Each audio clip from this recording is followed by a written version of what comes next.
Alrighty, everybody, welcome to Late Night RPG Limit Break.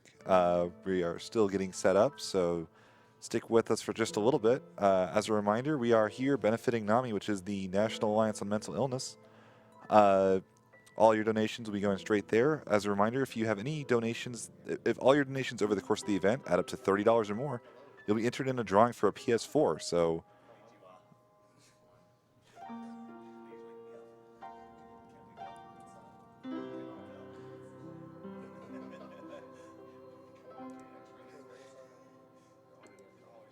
Start.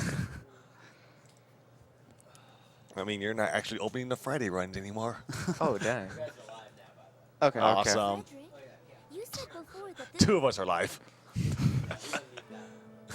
Yeah. By PX. Dang. Not like I'm actually a runner of this game or anything. No. Nobody runs this game. What are you talking about? I know who runs this game. It's all about resetting. We have like 8 people now. What's the thing? Dude, oh god. 8 people and only 2 of them. One of them actively run. None of them were actively run it. Yeah. What do you mean actively? Exactly. You thought you wanted Mario Maker blind races, but what you actually wanted is Oh, this Eternal Sonata blind God. run. It's a Mario Maker blind race where you blindfold yourself and run left.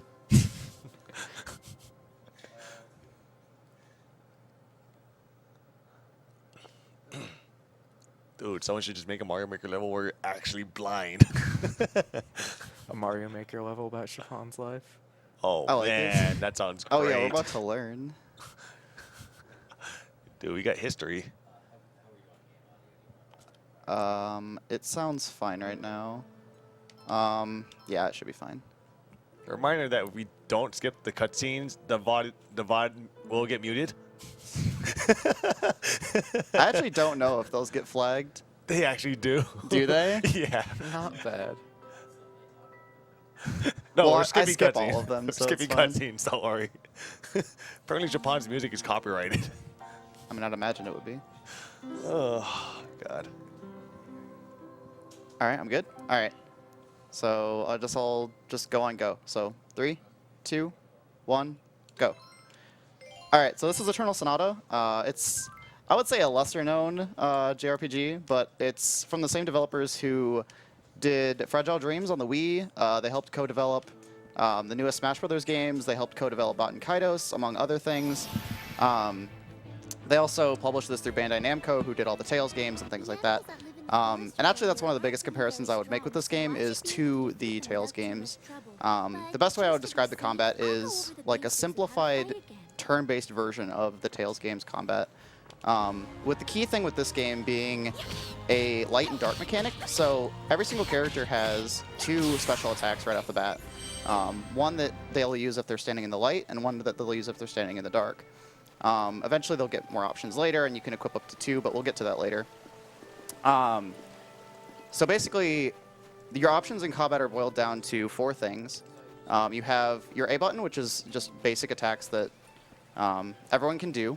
You have the B button, which is your guard, and it works very much like, you know, any kind of game like Paper Mario or anything with like action commands, where when an enemy attacks you, you can press the button to just reduce the amount of damage you take. But it's a very tight timing. Yeah, sometimes the timing is like not even half a second. Yeah, you have to really It's preempt silly. it in a lot of times. And then you have your Y button, which is your special attacks. And those are the ones, like I said, that which one you use is based on where you're standing. Dude, we got past Polka. And then you have the X button, which is just items, and you can rotate through them with the bumpers. And basically how items work is you can only bring a set number of the ones you have in your entire inventory with you into battle. So there was a lot of routing that goes into which items we actually bring with us into fights.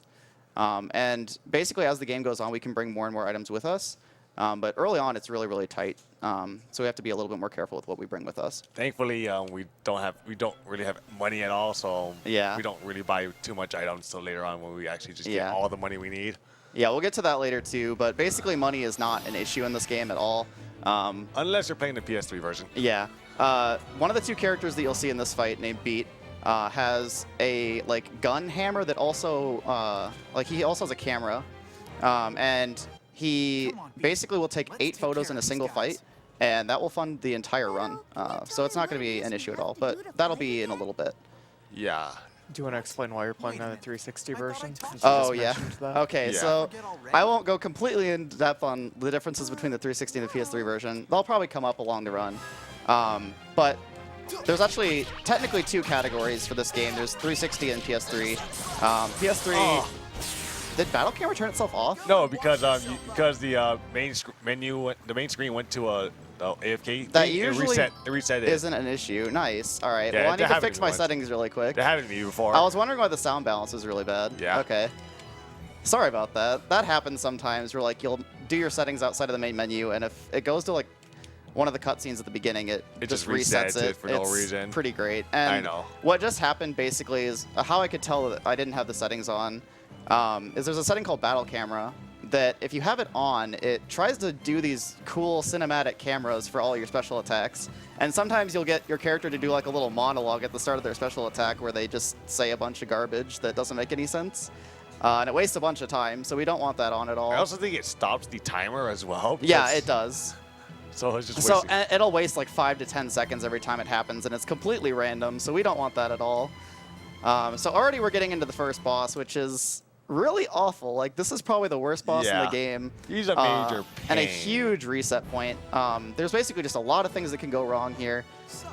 Nothing will actually kill you, but you'll just lose a lot of time to it, so we'll see what we can get here. Yeah, this boss has around, I think, 26,000 HP, and we deal about 4,000 damage around if he doesn't guard, which usually doesn't happen. Nice. Dude, you got the crit. Nice. And he can also randomly heal for about 4,000. Yeah. 4,600 to be exact, so he heals around 1/5 of his HP. Which is about what both of your characters do in a single turn. So if any of your characters are dead, he can basically just infinitely heal himself, and the get- fight will never end. He can infinitely heal himself even if both your characters are Yeah, alive. if you get bad damage rolls.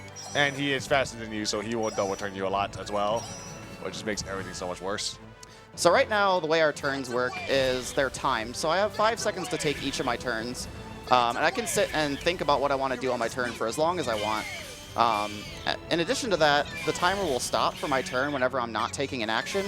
And because of that reason, spamming our special attacks is basically the best way of doing damage here, which this is the only fight that's the case. Yeah, because not only is the timer stopped so you can spam supers, but your character's damages are really low right now. And Allegretto with perfect positioning could actually hit Bread Gang twice with the Phantom Wave, which just doubles the damage he does with it. Yeah. And one version difference that I'll note right away, on the PS3 version, this fight is great. A lot of fights in the PS3 version, the bosses have a lot less health. All their other stats were buffed to basically what they are in New Game Plus on the 360 version. Dude, what is his luck? But he has really low HP, and Allegretto's Phantom Wave got ridiculously buffed to the point where it does about double damage as it's doing here. Yeah. So this fight goes super quick on PS3, but unfortunately on 360, it's just really, really slow. The PS3 version is slower for a lot of other reasons as well. As you'd imagine, the enemies having New Game Plus stats is really, really brutal. Like, they do a lot of damage. The way your guards scale is actually a lot less in your favor, so guarding is a lot less beneficial. It's still going to reduce the damage you take by a lot, but you're still taking a lot of damage. In addition, as I said earlier, our entire run is going to be funded money-wise by some photos we're going to take on a boss later on. And on the PS3 version, photos sell for about 10% roughly of what they do on 360. A So they're lot less than 10%. yeah, and they're a lot harder to get good enough photos. Like, basically, depending on a lot of factors that are very similar to Pokemon Snap in a way, but based on a lot of factors, you get ranked on how good your photos are, and basically your photos sell for a different amount of money based on how high that rank is. And your photos basically sell for like 5 gold each if you get the same rank that you do on this version, whereas on this version they sell for about 11,000.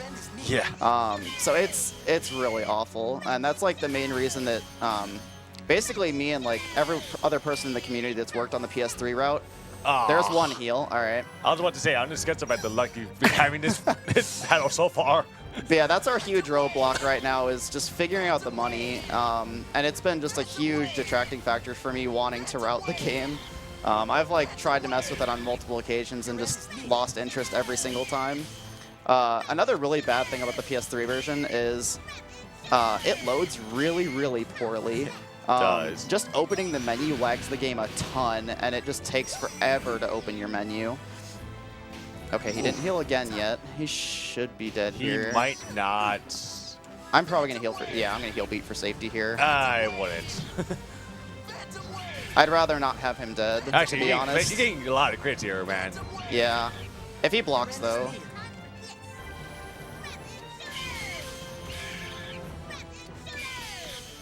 And Yeah. he's still dead. Okay. Yeah. That was a lot of crits on the last spam. Yeah. Spam. Very So that was nice. actually a pretty good first boss. He healed once, which loses about 10 to 15 seconds each time. But that's fairly acceptable. The rest of the fight went really, really well. Those first 2 mice in the fight that I killed can randomly troll you and not die because of various reasons, and that can lose you a lot of time. So that all went pretty smoothly, so I'll take Yeah. it. But how much variance is there in that fight, just time-wise? ton. Probably like a minute and a half that I usually accept. Like, my time's still to the point where like I'll accept a pretty bad bread gang, but like I said, if any of your characters die and you try to continue through it, like that fight can theoretically go on forever. Yeah, if the boss actually just spams heal completely, he will basically wear you out till you die because you're out of healing. Yeah, you basically like he heals for 4,600, and he can only do that heal when he's in that like Critical. weakened phase. That's like you can see the animation of when he's in lower health, and every enemy has that. But he only can use his heal when an enemy in the fight is at that range. But like I said, he heals for 4,600, and the amount that you deal per turn with both of your characters, assuming he doesn't block anything, is around like 43 to 4,500. So, like assuming you don't get any crits, so it can be Alright. All really bad. right. Aurora also mentioned the ads at the beginning of the fight. You actually need to crit one of them to kill them in a single Yeah, turn. that Yeah, one that I for- killed with beat, I actually do a bit of movement manipulation to make him not guard. But in addition to that, he needed to get two fully unguarded rapid shooters in, as well as one of the hits of one of the 2 of them being a critical hit. Yeah, you just need 1 out of 8 hits to be crit. So Yep. this part of the game, we're actually going to be doing a little bit of grinding, and this is going to be the only grinding for the rest of the run. With one enemy that we actually fight out of our way, just for a little bit of experience to hit level 3. But we're basically getting our characters level 3 because if we're not level 3, or at least level 3, the next boss fight is It's awful. awful. It's already awful enough. Yeah. It doesn't need to be worse. So basically these Lopper Knights that I'm killing, I need to kill 7 of them to hit level 3. There are several encounters in this area that are guaranteed to have 2 enemies. But these 2 that I just walked by can also have 1. They have a chance of being 1 or 2. So I'm going to fight one of them and hope it's only 1 enemy because I need to kill 7. So if I fought 4 groups of 4, that would be slightly suboptimal. So we're going to see if this guy... On top of that, we go for a back attack on all these because we have a Okay. specific strategy which manipulates the AI to basically just stand right in front of us on the end of the turn. Yeah, and ideally we won't take any damage in this area. This one's going to be a little sketchy because he tried to find the enemy. Yeah. Polka is probably not going to kill him, so we've got to put No. guard a bit. Okay. Also, these guys are really annoying to guard. Okay, that's fine. They have a spinning attack that they can do that really like baits out your guard, and you usually get hit by it, and it does about half your HP at this point of the game. So it burns through basically one of your healing items before the next boss, which is not good. Oh yeah, and Polka's hair is a miracle of the universe. Yeah, the physics on Polka's hair are something else. I don't know what programming went behind them, but sometimes one will just randomly flail about, and just, I swear to God, it's just controlled by aliens or something. It's Yeah. Havoc engine quality. Yeah. So I saw you grab a pair of chests. What was in those? So those were poison whitecaps. We're going to be using those on the next boss, and hopefully the boss after that, if I have any left. Basically, they have a chance to poison the enemy when used on them, and it will basically, at the start of every one of their turns, deal damage equal to a percentage of their HP, which ends up doing a lot to, obviously, bosses with high HP numbers, such as the next boss and the one after that. So I have 3 of them, and I'm going to bring all 3 of them into the next fight, because not having a poison on this next fight is brutal. It will lose multiple minutes. It's acceptable to not have a poison in the fight after that. So if I use all 3, I'm going to keep going, and it's just fine. But if I don't get a poison here, I'm going to have to reload the fight, unfortunately. But On top of that, poison ticks at the start of the turn, which causes them to go to like a damage animation, which also wastes about a second of their time as well. So Yeah. it basically takes less attacks. And we're not too sure on exactly how the AI works, but basically, if an enemy has less time in their turn than they would otherwise, their AI behaves a little bit differently because it's trying to make the most use out of the time that it has, and because of that, enemies oftentimes end up being a lot less aggressive when they're poisoned, which doesn't so much come into play on this next boss, but it will on a boss that we're going to poison later on in the run, if we poison him. Oh, and Polka is the worst character in the game. She is mostly useless. Yep. Like, this next fight is the last time you're going to see her used. Ever. So I basically just put on some healing items and the poison white caps that we picked up. And this is the next boss. All right, so this boss almost always starts off with a charge. After that, you never want to see charge again. Yep. Even on the first turn, it's pretty bad because you usually get baited and don't block it properly. Which Nice. I didn't, so. Dude, nice. That's actually a pretty good start. He didn't punish you on the back attack. Yeah, that's one interesting thing to note about guarding in this game is you can only guard when you're facing the enemy that's attacking you. So enemies a lot of times will try to get behind you and make it so that you can't block. Okay. We're good. We're in there. So I won't have a poison for the next fight, but that's fine. That only loses about 25 to 30 seconds.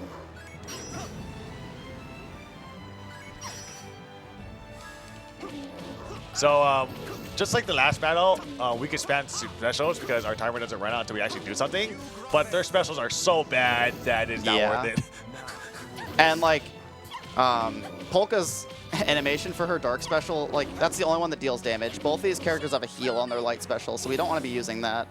And the animation for Polka's dark special just takes forever, so we'd probably only be able to get 3 in, and it only hits once. Oh boy, there's one charge. Not good. That's fine though. Wow, that did no damage on Frederick. But yeah, this is why charges are bad. Basically, you just have to follow the boss across the arena every single time he charges, and it wastes like half of your turn every single time. Not only that, but it knocks you down so that you also waste time getting back up. Yeah. We also don't want to see this boss get knocked down by Shade Comet, because every single time he gets up, it wastes like a second. That's not You good. want to see him get hit by knockdown, no? No, it wastes like a second to have him get up, because his turn doesn't start right away. It starts once he gets up. No, it actually starts when he starts getting up. It actually wastes part of his turn. Watch it the next time. It doesn't start until he actually like gets up off the ground. I swear it wastes time on his turn. The poison animation does, but him actually getting up off the ground doesn't. Okay, yeah. Oh, it starts when he's starting to get up. Yeah. It still wastes a little bit of time. It's pretty negligible, but it's worth noting nonetheless. All right, so the 2 healing items he has right here, Floral Powder, it heals half the max HP of the character, and the Peach Cookie just straight up heals 1,000. The Peach Cookies are generally better, but we start off with a bunch of Floral Powder, so we just want to get rid of them right away.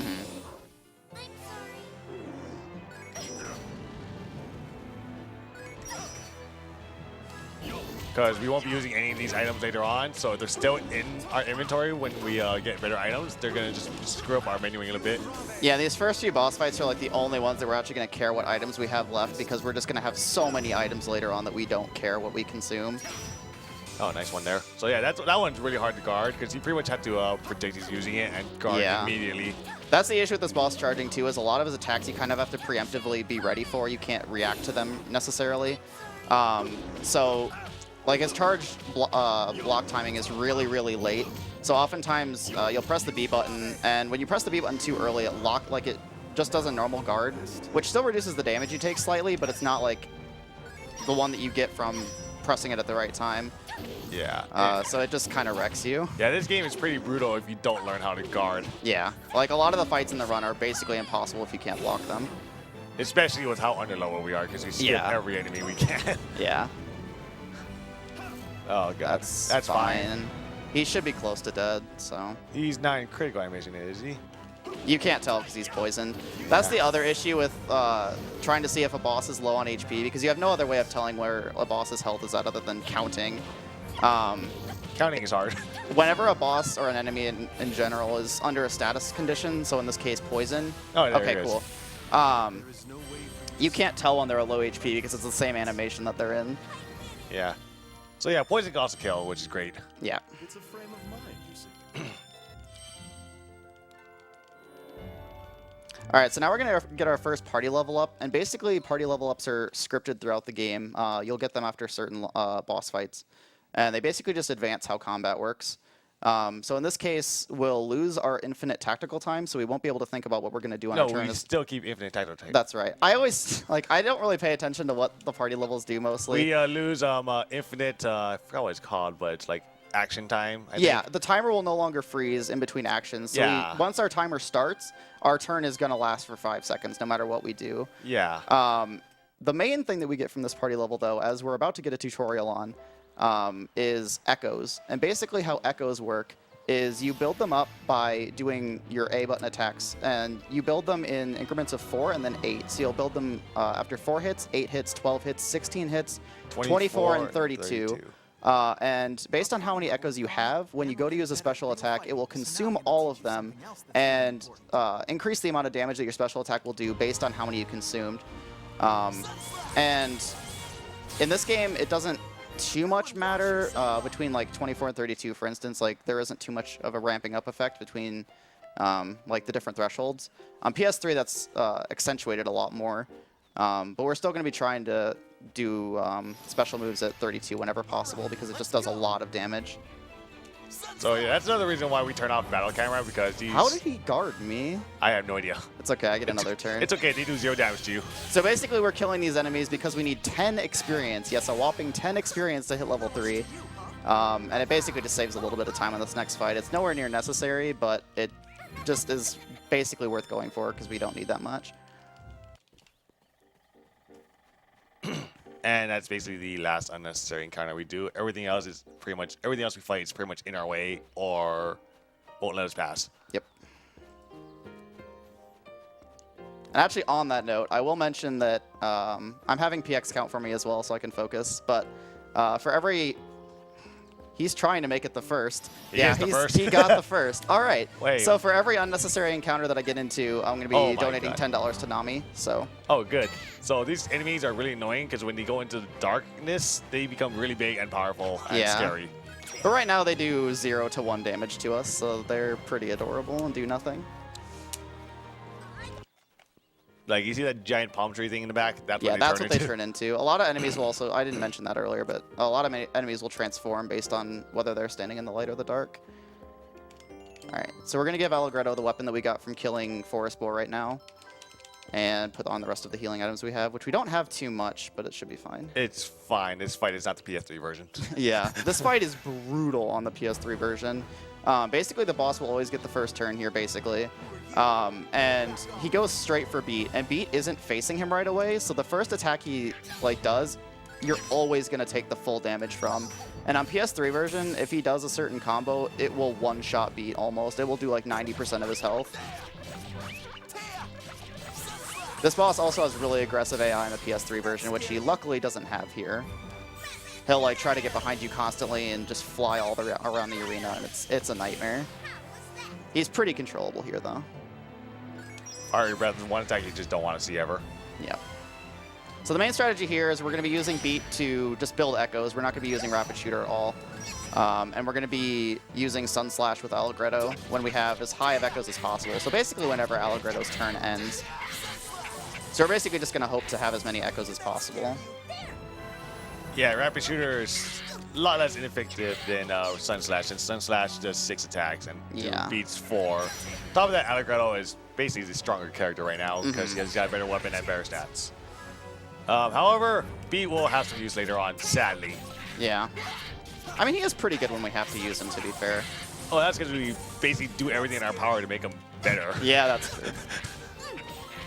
Like, we had to go our way to actually make him decent. Dude, this guy's going ham on Fiery Breaths. Yeah, basically every single time he does Fiery Breath and ends the turn there, I have to run and chase him, and it wastes time. Yeah, especially since we don't have infinite action time anymore. We had to chase after him. That just loses a bit more time than we would normally. Oh. The other trick with this fight, too, that can sometimes be an issue is that I need to be standing in the light to do Sun Slash. I don't want to do Phantom Wave because it's awful right now. And this boss can easily just run away into that big shady patch at the top of the arena. And at that case, like, you pretty much just have to try to bait him out or just deal with it. And it's really bad. Yeah, thankfully, if you know how the AI usually works, it's pretty easy to bait them out because you just walk into an area you want them to be in. This is going to end up at 31 echoes, sadly. Yeah. But thankfully, unfortunately, Allegretto cannot get 16 echoes on his own in a single turn. He can only get 15 hits. a lot of characters cannot actually. Yeah. Because most Okay, that's good. most attack combos are in threes, but some characters manage to get like a fourth hit in on the third attack as well. So Yeah. it's really good.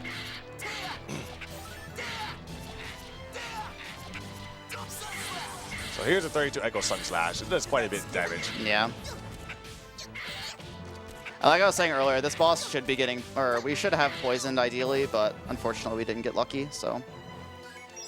This boss takes about 800 damage on each one of his turns from poison, and because he gets 2 turns in a row a lot, he just takes a lot of damage from it, and it's great. We'll use that with beat. I'll still get to 32, or 24. I wouldn't have gotten to 32 anyway, so. Yeah. Okay. Okay. Okay, we can pause right now. I mean, we can, yeah. We'll just do that. I'm trying to refrain from making an Echoes joke. Oh my god! These aren't dark echoes. I though. really wanted to. These aren't dark echoes. That's later on when we actually use darkness. Yeah.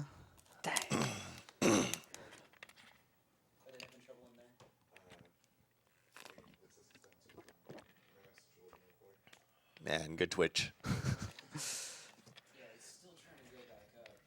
What league tournament is going on at this hour of the night? Oh god, I can check. Dude, someone was streaming Echoes earlier. You mentioned that, and they probably all left to that stream. Let's see. Riot Games Mid-Season Invitational. Oh my my god. That's probably what's... Why are they streaming at 1 a.m.?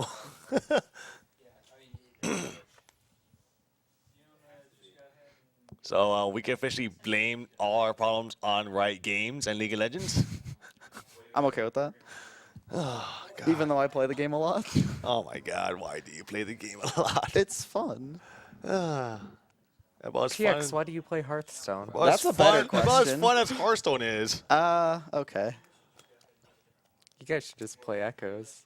Dude, Maybe you at some kicked point. my ass earlier. Wait, does Voden actually work for Blizzard? Yeah. Yeah! He has What? for like a year now. Dude, Like, I how do think you he not got- believe us? I think he got the job at SGDQ last year. Like, he moved to take the job at SGDQ last year. Yeah. Yeah. Dude, we're literally being sabotaged by Riot Games. This Baby is Dragon's awful. just staring at me menacingly right now. Quick, someone get a time wizard and go back in time and delete Riot. All right, sorry, we're having a couple technical difficulties, so bear with us for just a little bit while we fix these up real quick. So,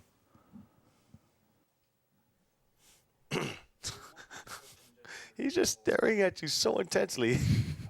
Look at those eyes. He's just like, Why are I'm gonna you get you. Why are you killing me? Go ahead, just do it. If you think you need to do it, do it. Well, the stream is live now. So it's we are streaming again. Yes, but if it keeps happening, by all means, switch servers. this is if another occurs, pause and wait it out, is what I just texted him. He said, you've had some recurrent downtime, and if another occurs, pause and wait it out. He said, problems present in the casual room, feel well enough, issues persist. I'm already talking to people. Oh yeah, Rob's got work for Twitch. He could probably fix some of these Riot problems. Rojan's been requesting assistance from this. If we're live, guys, please do not riot. The string goes down. It's Riot's fault.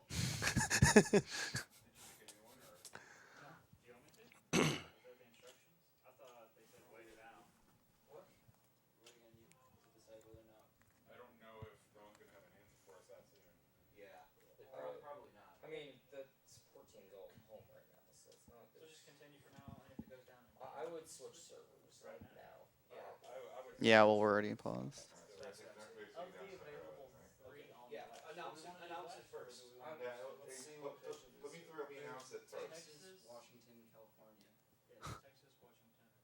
Tarish, let me through so I can announce that we're going to take it down for a little bit. Texas might All be right. the best. We're going to switch stream servers real quick. So as soon as we do that, we're going to be down for just a little bit. We'll be right back. So don't go anywhere. Dang, is this the first time this has happened? Because, like... It was happening No, it during was- Disgaea. Yeah. it well, was- I mean, like, with Disgaea. Yeah, that was the first Okay. time. That I was think. it As when it far as I started. know, anyway. Dang, nice. Tropical San Jose is also close, so San Jose? Oh man, Twitch chat is now talking about P3 girls. The Sonata will be eternal. Dude. Oh my god, if it actually is. Two works in this game. Dude, this is important. Who cares? This I is literally have. important, dude. We'll see at the end of the run if it's not the usual difference that it is. Because I actually have no idea how it works. IGT is based. Like, it seems consistent, but I have no All right. idea how it works. We are back. So, alrighty. I will do another countdown for y'all, and then we'll keep All right. on going. All right, well, we got like a 4-second buffer on the timer. All right. We'll start and then we'll count to 4 and then you go, alright? Okay. All right. Wait, you guys started 4 seconds late. We're gonna lose 4 more seconds? It just whatever. Just Give go. me Just some go. kind- Go. All Okay. right. 3, 2, 1, go. Yeah, whatever. Just go. This run is spliced. You'll No, never dude, know. we're just timing it in IGT. Dude, yeah, IGT. It's a good meme or something. Dude, IGT is based. Dude, baby dragon, stop guarding. I wasn't gonna get to 24 there anyway. I had to move. Oh, we might have. Beat gets 14. Maybe. Beat gets, I think, 14 attacks off. No, it's barely 12. All right, yeah. I'm probably gonna have. Oh, okay. Okay, he's dead. Good. Awesome. All right, that's a fight. I We kind did- of lost track of how dead he was. Yeah, we didn't have to use our 1 revival item, so we still got that in case Killer Knight goes Yeah. badly. Because that's the last fight we actually need to use items on until we actually buy a giant horde of items Yeah. we never use. I mean, I guess there's Ogre Champ and Maledictors, but those aren't. No. It's fine. Those aren't fights. Those are just tutorials. A tutorial on how broken Viola is and a tutorial on how to make money. And you know I'm not wrong. Yeah. And a tutorial on how to skip goats. Oh man, goats, the worst kind Oh of my enemies. gosh. Oh, Okay, that was oh wow, interesting. they're really trying hard here. Also, when did we decide that I was counting? Oh, when I asked you before the run? Oh my god, they had someone else Plum counting can already. help. Plum can help too. I'll like say when they're unnecessary. Yeah, Dude, you're at where's 1. Ortha? We need a We need a- mathematician. yeah. for I this. think Orsa's actually sleeping. Someone get Lou Dolphin in here. He's a math teacher, I heard. Oh, there we go. Calculus professor and a math teacher. And a world record holder for multiple categories in a single game. Heck yeah. All right, Plum, this is your time to shine. I'm just Oh, gonna skip man. this baby. cutscene. All right, have fun. All right, this is officially a co-op right now. This fight is really hard, and Plum is way better at this game than me, so I think he's got this handled. So this boss is called Johnny Young Bosch. Please don't sue us. Yeah, this is one reason I like the English voice cast is because Johnny Young Bosch voices this guy. We just don't like calling him by his actual name. It's more fun to call Yeah. him Johnny Young Bosch. JYB, man. Oh, What are you doing, doing? Plum? Guard! You're ruining my speed Oh run. my god. Dude, I got Give me this outskilled. back. Oh man. This Guess is we gotta ridiculous. reset now. I just got outskilled. Dude, look at that. Now we're whiting out, man. We lose half our money. I'm sorry, guys. We're gonna Thankfully, need we to go back to reset. the Thankfully, the day just passed now. So yeah, that fight is scripted to lose. That boss, I don't know how his health works, but his attack is scripted to do your health plus a certain percentage. So he will always one-shot you. You can guard it to survive, but you'll just die eventually. So basically, like, I haven't talked too much about the story, but I'll get more into that the when I have more story time. is something.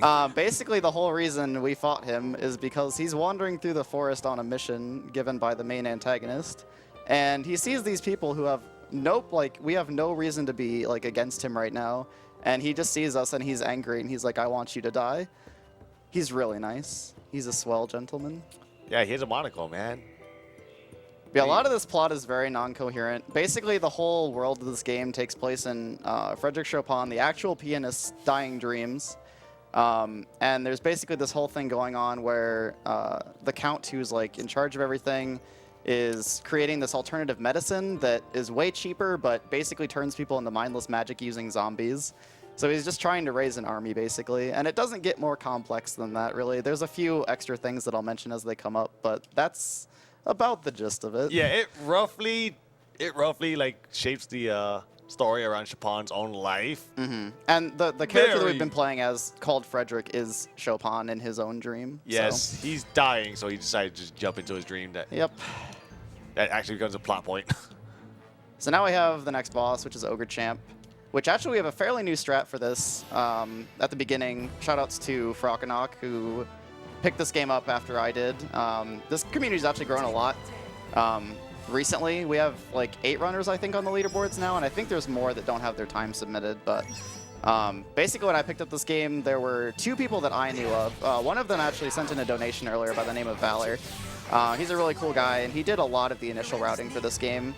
He started it all with a GameFAQs article, and basically everything just evolved from there. Another one of the early community members that helped me, like, he didn't do too many runs himself, but he helped me with a lot of the ideas for a lot of the tweaks that I made to the route. His name is Azure Symphony. I don't know what happened to him, so hopefully come back from the dead. We miss you. But there's also PX over here on the other side of the couch. He picked this up recently. Frockenok, like I said. Mokapir, who's a Japanese runner. And Kia, who has been doing a lot of work with the PS3 version. A lot of the stuff that we have as far as info on changes and a lot of the initial route was due to him. So if you saw the menu, we equipped Frederick with a better weapon. That's not so Frederick can do more damage, it's so he can actually deal damage. Yeah, that's the one thing with building echoes. If your character doesn't actually do any damage to the enemy, you won't build any echoes for that hit. So, and Frederick will randomly just deal 0 damage if you don't replace his weapon at this point. So we need him to have another weapon so that we actually can build echoes. And that's about all he's good for right now, is just building echoes so that Allegretto can use Sunslash. That's about what he's good for the rest of the run, actually. Yeah, that's accurate. And soaking up damage. Yeah, he's pretty much the just neat tank at this point. But he doesn't really do a good job at it. Yeah. One unfortunate thing about the speedrun, too, is that since this whole game is based around Chopin's life, each of the chapters of the game is titled after one of his pieces. And every single chapter is started with a educational cutscene about the history of his life, and it plays the song that's associated with the chapter. And they're actually really cool. They show a lot of basically just scenes around France, and it's really pretty. Yeah. And so if you ever play this game casually, definitely take the time to watch them. Yeah, on top of that, the chapters are also themed around the song itself, so it's basically roughly based around his life. All right, that was So pretty good. that was a boss. Yep. That fight's pretty consistent. There isn't too much that can go wrong there, so. Yeah, it's pretty easy, and you really should not be much trouble after your first try. Yep. We also get a free heal after this fight, so Beat, who was almost dead, is now going to be not as in peril. Yeah, thankfully that's the end of chapter 1, so Yep, so now we have Chapter 2, Revolution. which is pretty awful. Yeah, the start of this chapter is not great. So this is an area that is very notorious for its goats. So we have these angel-looking goats with wings, and they're very aggressive enemies that we don't want to touch because they'll just waste a bunch of time because they're faster than us. And we have to sit through a bunch of their turns to run away, and we just don't want to deal with it. They're also faster than us on the world map, so if they see us, they will catch up to us unless their AI just gives up right behind us. Right? And a lot of them can see with their butts, so it's also really bad in that regard. At least in the PS3 version. In this version, most of them don't. Yeah, on the PS3 version, a lot of the AI for overworld enemies was ramped up quite a lot, and there's basically no getting away from a lot of the encounters. In addition, on the PS3 version, enemy encounters, not bosses, but enemy encounters, the enemies will spawn in random locations on the arena, as will your party. Whereas on this version, everything is entirely fixed, so everyone starts in that triangle formation that you've been seeing so far. Actually, it's more a bit It's of like a V, but It's a bit of a V, but it's kind of like the straight line. shape you've been seeing, It's kinda like whatever straight you line, want yeah. to call it. But yeah, the random position on the PS3 really throws everything off. It's silly. So basically in this area, there's these 3 goats that are blocking this bridge, and we need to feed them pieces of paper that we couldn't pick up until we realized that they wanted paper. So we have to go back through the area we just walked through and pick up all this paper, and then spend a minute feeding it to them. And in typical troll fashion, they're guarding the smallest bridge on the smallest river possible. So we can't just walk over it. Yep. So while we're moving, we have time for a quick donation. I Yeah, assume. definitely. We have a $5 donation from Critical Sid saying, "Sup, Oro? Best of luck on your run, man. Here's hoping the game throws you a bone for once, even though it probably won't." Dude, Sounds it's about right. the critical CYD. Also, I have a question for you. What 3DS emulator are you using for this? Oh my god. Oh my god. Putting the money towards level 1 Terra and KH2 FM. P.S. Ghoul, give Oro a hug for me after the run, please. Oh, what a memer. That's a solid meme, though. All right, so Basically, that joke came from, I ran Pokemon Alpha Sapphire for a bit when the game came out, and we had a lot of people in chat like asking if I was emulating the game, and it basically just became a bad recurring joke. so for text mashing in this game, for regular talking text, you mash B, but for anything involving like gaining or losing items, you have to press A to advance that. So optimal mashing through these cutscenes is pretty much mashing both buttons. Especially if you don't want to pay attention while you're mashing, which Pretty I much. never do. I just want to stare at chat. Dude, he's mashing so fast I don't even see the text box appear. Oh my god. That's another thing I'll note too is most RPGs you would think would have faster text on Japanese because less characters and things like that, which is a pretty common thing in speedrunning. But in this case, text boxes advance instantly, with the exception of 2 dialogue boxes later in the run for whatever reason. So it really doesn't matter which language you play on, and the 360 is region locked. So if I played on Japanese, I'd have to, buy a completely different console. There's also one other reason that we don't want to play on Japanese, and it's related to taking photos. Basically, when we go to sell the photos that we're about to take, there's basically just a random chance that the photographer is not going to be at the shop, even though it's not like an extra NPC. We're basically just not going to be able to sell our photos for very much. And it basically just means your run has a 50% chance to die when you get to the next area, which is going to be in about like 15 to 20 minutes. So basically an hour into the run, you have a chance to just have your run die. All right, first off, stop saying basically. You're gonna I do that, deal with it. You're gonna ruin the chat. Although you probably already did. But yeah. Oh my gosh, okay. Also, Japanese affecting text, it's normally just old RPGs, like modern RPGs don't do that anymore. So this goat is really annoying. He's very fast. He sees behind him, and if you get into a encounter with him, it wastes a ton of time. Yep. So basically we have to do that weird way to manipulate him so that he doesn't. And this get dragon is a real us. jerk because he just keeps turning around, and you just never know when to pass. Basically, if you walk up the right side, you're pretty much always fine. But if you walk up the left side, he's pretty much always gonna get you and turn around instantly. It's really silly. So we're going to switch Frederick and Allegretto here because we're going to have a new party member join us here named Viola.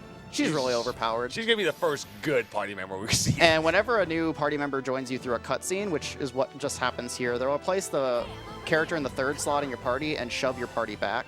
All right, we got good luck here. Yep. So these enemies we want to move back because Viola's main source of doing damage is with her bow, and she does more damage as... This is great. The farther away the enemies are, she'll deal more damage with her bow. And you're about to see how much damage this does. I've actually never seen that top guy target Frederick before. Yeah, it just sometimes happens. So we're doing about 4,500 damage per arrow, and this is just her basic attack, so you don't need to build echoes or anything. Oh yeah, and here's the photos they're going to fund the entire run. All right, done. We have enough money for the entire run once we sell those. Oh, he's staying back there. Nice. Yeah, these enemies on their next turns have a chance to move back forward, which is bad. But usually if they move backwards on the first turn, you're fine. And he's blocking, so I'm going to take another turn to kill this guy, unfortunately. Oh, wait, dude, go for Rapid Shooter. Oh, yeah, I could. He was guarding too much. Yeah. And yeah, failing a block actually loses more time against these guys because they wait for you to get up before they do their second attack. So that was a really good fight. There's actually a lot of variance to that fight. If they get close at all, you have to move Viola like to other parts of the map, and like Beat will have to be far away for his photos as well. So you need 2 of your characters to be far away from these enemies that can just walk right up to you, and it basically just loses like 45 seconds upwards. And on the PS3 version, this fight is completely non-existent. Whatever the word is. Yeah, for whatever reason on the PS3 Completely version, effortless. one of the buffs that they decided to give to a character was they decided to double Viola's bow damage when it was already busted. More than double. It's ridiculous. It's absurd. Like, those shots would do around 11k on the PS3 version instead of 4k they are doing now. Viola's not going to stay this busted the entire run. We're going to be using her for our primary damage source for most of the game, but she's going to basically fall off later on. So she'll get her time in the sun, and then we'll have another character take the spotlight. But we'll see her a little bit later. Actually, a lot later. All right, so this path upwards has some waterfalls that make no sense whatsoever. I don't know where they're coming from. I don't know where they're going. Look, they're really pretty, though. That they are. Dude, there's even a rainbow. Yeah. It's like, where's the water coming from? The It's coming from down there. Obviously. That's how water works. All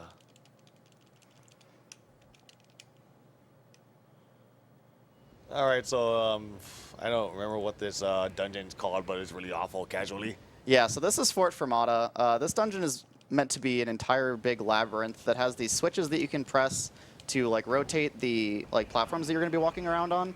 And for the speedrun, luckily we only have to press one switch, and basically everything's laid out for us exactly as we need it. But if you're trying to go through casually and pick up every single item, this place is so confusing. Like, whenever I played this game, I would spend half an hour to an hour here easily, if not way more.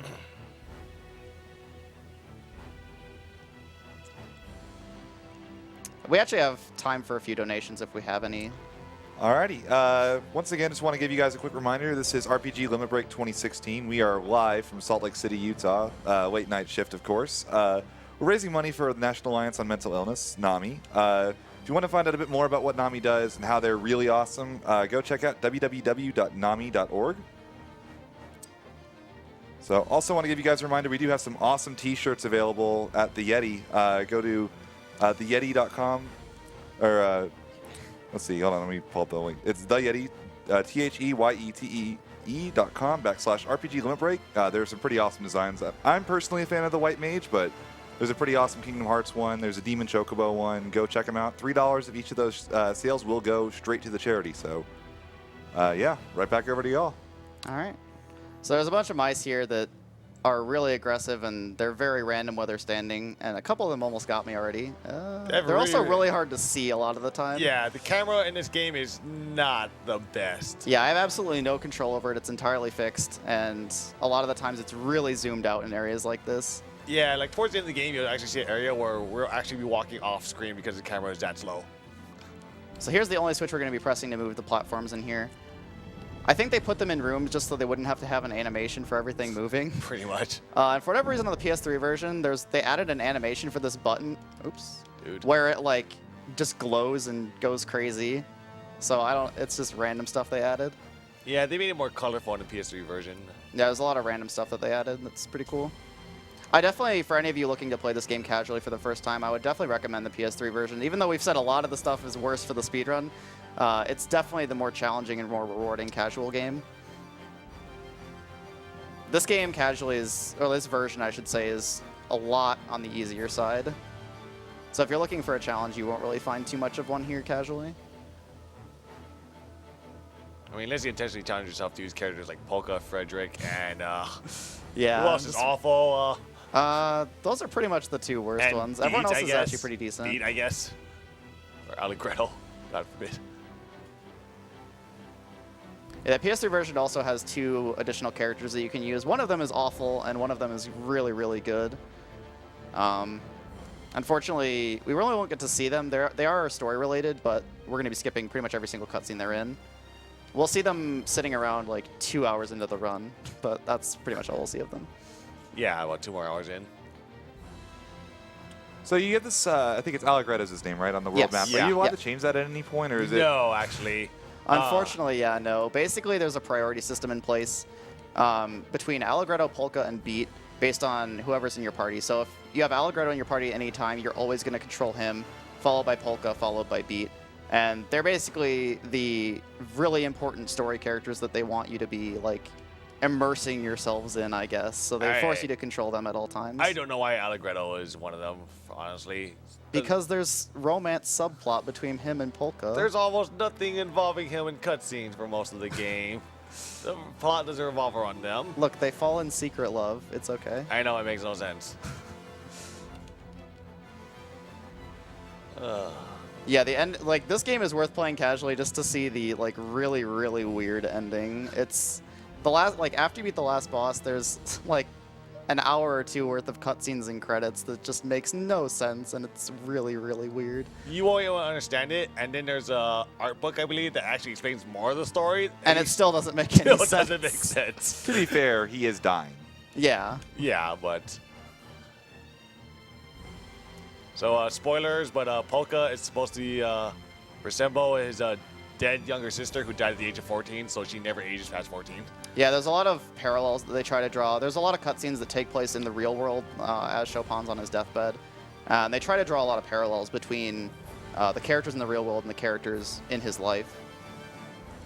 And as you can tell by the names of the characters, as well as if you're at all musically inclined, everything in this game pretty much is a musical pun or something. Everything. Every location, every character name, everything. Except for enemies. A lot of Yeah. enemies don't have anything to do Except with for like regular enemies, but like anything that's a location or a character. Yeah, we're fine. Yeah. So this is an Xbox Killer Knight. There's also a lot of randomness to this guy, so we'll see if he cooperates. Yeah, like sometimes he'll just randomly cause you to be unable to block for no reason. Yeah. Stupid. A lot of times in this game, if you miss one block, you'll get locked out. And sometimes on this boss, it just locks you out for no reason. This boss also we want to be really far away from Viola because she's going to be doing all of our damage. So if he decides to not walk away properly, he's going to waste a lot of time. Luckily, we have some manipulation that we can do to force him to move how we want. His arm's gonna block it, yeah. Yep. Usually I can get the shot through here. Usually we want this enemy to back up first, but turn order didn't allow for that. Turn order isn't entirely consistent in this game, which is really annoying as far as routing. But it is what it is, and you kind of just have to adapt to it when you get bad luck. And thankfully we have multiple strategies for fight that, depending on turn order. And then sometimes you just wing it. Like this fight, you pretty much just wing it no matter what happens. Okay. So in this fight, Beats and Frederick's job is basically to lure the boss farther away from Viola as possible, while Viola just kills everything. Let's actually get this guy dead now. Thankfully, these guys are a lot weaker than the bosses we fought earlier. Yep. Even though they're technically the exact same enemy, they have the same name and everything, they just have a lot less health. Dude, where's This he is going? really weird.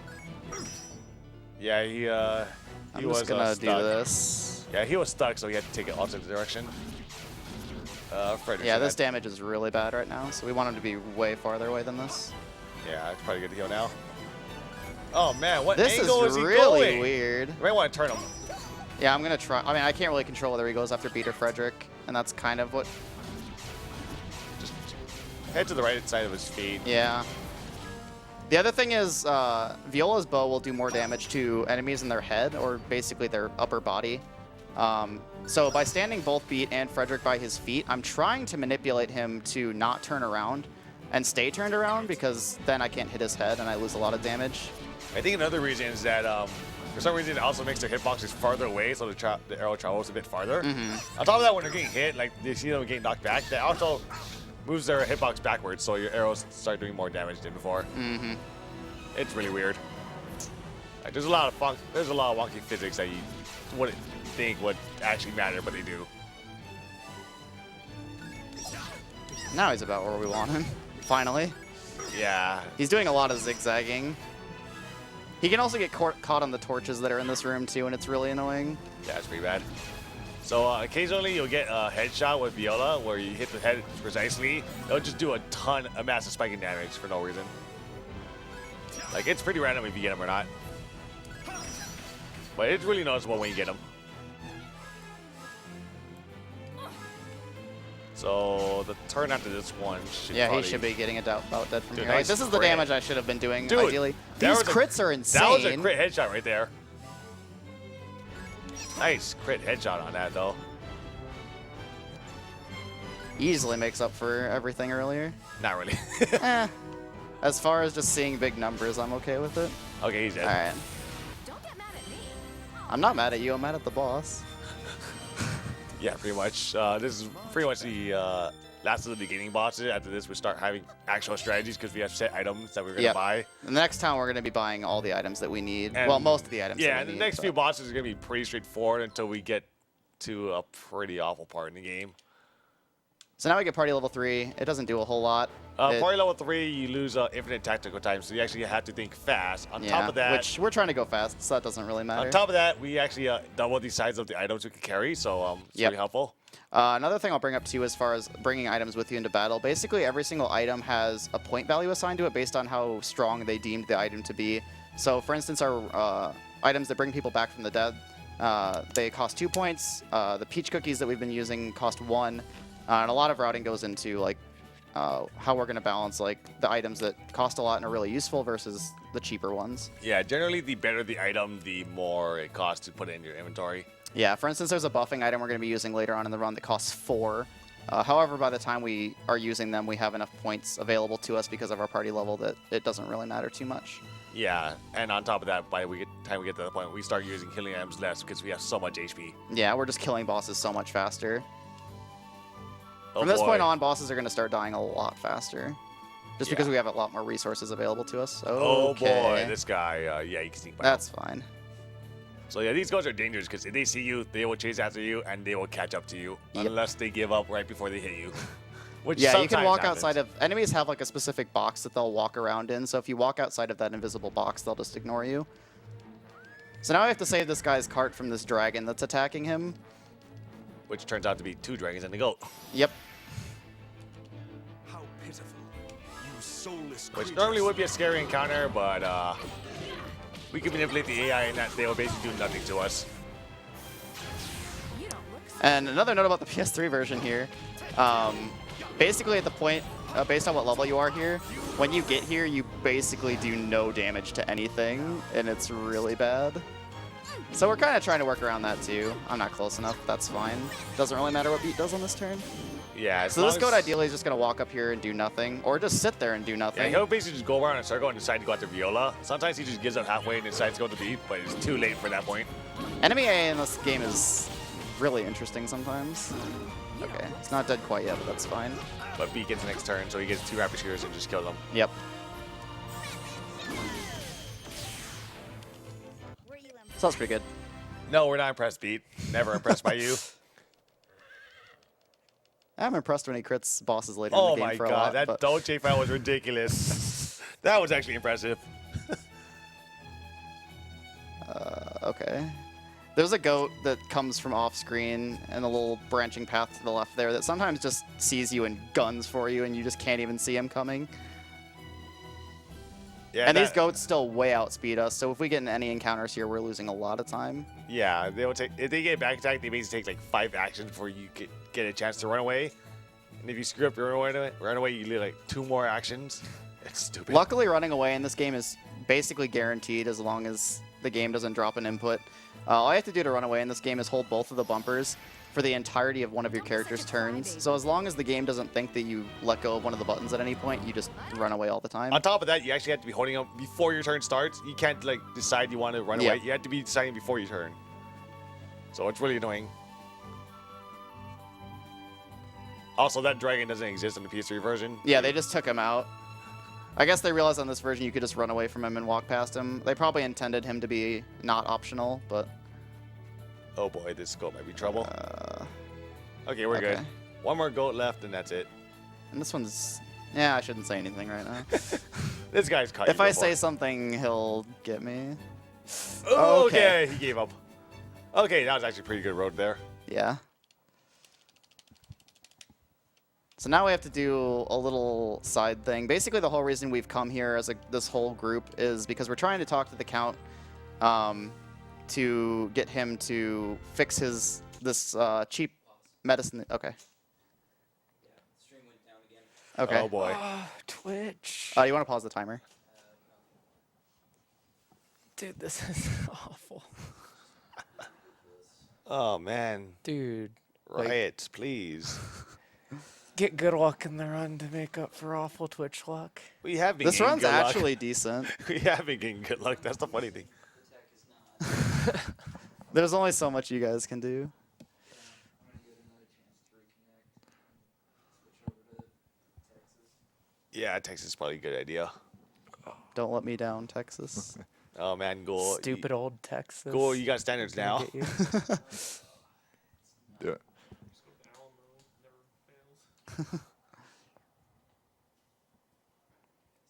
Maybe we should just stream on Hitbox instead. Are we back up? Okay. All right. Sorry about the technical difficulties, guys. We should be back live again, so we'll be going again right now. All right.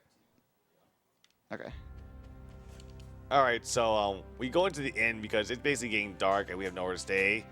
And it turns out that the son of the owner has gone missing, so we gotta find him in exchange for getting a free stay at the inn. And this is the shop right here, but we have to get this moocher out of the way. All right. Because he's trying to be a jerk. Yeah, before we get interrupted, the overall arcing storyline right now is that the characters meet up and they're trying to go here to talk to the count of the entire country to basically get them to reduce taxes on mineral powder so that everything else can start making money. Yep. And that's about it, honestly. So now we have a bunch of arbitrary story triggers. We have to talk to this tipsy old man 4 times. 4 times. Why?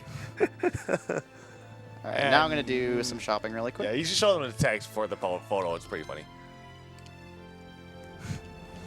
Yeah, and like You what didn't I was show them saying all. earlier.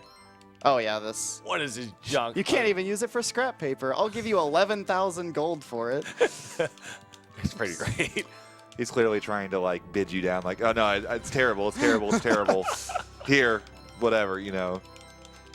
He really was willing to pay about 100 million for him, but But yeah, these quality photos on PS3 would net me about 7 Yeah, pretty much. compared to 11,223. Yeah. It's pretty consistent. As long as the monitors move backwards, you're going to get that much gold all the time. Yep. And most of the time, if you get weird photos, they actually are better rank than rank C. Yeah. Like, in practice, like, those guys moved around a lot, so I'd take better photos. They were B ranked, and he still gave me 11,223. Yeah, the conditions aren't too stringent. That's the main stopper for the PS3 route right now. Just getting those photos to sell. So yeah, basically from talking to all the people in town, we learned that the boy was last seen on this cliffside, and we just found his shoe on the cliff. So when you find a little boy's shoe at the edge of a cliff, the only natural like assumption is that he fell off. So we're going down this 4-story, I think it's 4-story cliff. It's more than 4 stories. It's 4 screens. It's 4 screens. 4 screens, yes, but it's a cliff. So this boy we think is down at the bottom, so we're gonna go look for him. Dude. And actually, this is another pretty large section of downtime. So I if we love, have I any love other that climbing pitches, animation, by the way. Just Yeah. like slides down a little bit and then stops, then slides a bit more, and then stops again. You should see its climbing up animation. It's pretty great. here we'll do that really quick. So yeah, guys, thank you guys so much for sticking with us. I know we've had a couple technical difficulties, but we're plugging through and doing the best we can. As a reminder, this is RPG Limit Break in Salt Lake City, Utah. We're raising money for NAMI. We love the donations. Please keep them coming. But however, please remember that's not the only way to help us out. Share us on Twitter. Talk about us on Facebook. Please get the word out there. Let's keep pushing. Let's keep doing better, guys. And yes, stay around. This is a great run so far. Let's keep it going. All right, so the rope climbing animation is so slow, we go out our way to jump down those cliffs instead. Because it's slightly faster. Very slightly, but yeah, it's definitely worth doing. So yeah, these cliffs are very, very, Exciting. pretty much. Dude, can we get the bat cycle? No. Dang. I tried to make it on the bottom, but Yeah, it's I don't fine. think you can ever make it on the bottom. Should just waited. More money for charity. Oh my god. I think this is what, 2 or 3 now? That's 2. Second. Okay. I thought so. So have you talked about running away from encounters yet? How that Yeah, works? Okay. it's pretty awful. But it's also great at the same time. Since Yeah, it's a guaranteed escape unless the game decides no, it's not a guaranteed escape. Which it really shouldn't, as long as your controller is properly functioning. Yeah, like I remember when I was doing early runs for some reason, it was just not an escape for whatever reason. But ever since it got better, apparently it decided that, oh, you're actually escaping. This game just has a lot of weird quirks like that. So this bat I need to wait on to get past him. You could just take a back attack. I could have, but that's a little bit slower. Because I have to wait for all of their turns to be able to run away, whereas I can just wait so for him. that's screen number 2. Here's screen number 3. There's one more after this. Yep. There isn't too much to the last Thankfully, one. there's though. a pretty big shortcut here where we just jump down these cliffs instead of Yeah. climbing down more ropes. And if I get any encounters on these bats, since they do a lot of damage to us and attack first, it doesn't really matter because we get a free heal after this anyway. Yeah. Because we're staying at the inn for the night. Another problem you may be seeing is that we were jumping down cliffs. There's no way to jump back up. Yep. So navigating this area and trying to find all the items can be pretty time consuming. That's a pretty common theme for a lot of the areas in this game, actually. So we got any donations going on right now? Let me check real quick. At the moment, we are waiting for some more to come in. Do want to thank a lot of our community artists, especially LLK and Carrie Fry, who made a lot of our emotes for our sub. Also, want to thank Ourolen and Nomix, who wound up making our stream overlay. Stream overlay. Ourolen, of course, being the guy right there. Hello. So he really does a lot of awesome work, as do all of our artists. So please go check them out at Ourolen and at Namix SRL, respectively. So. And shout outs to Voligen for being a slave to JavaScript for like a month. Do we have any prizes to plug in right now? All I have to do is lick them. Yeah, guarding these things are awful. Yeah, and I just don't really care to block them. Yeah, you 'cause don't. If anybody dies, it doesn't really matter. Yeah, as long as Viola doesn't die, it's fine. And she shouldn't die because she had no damage taken.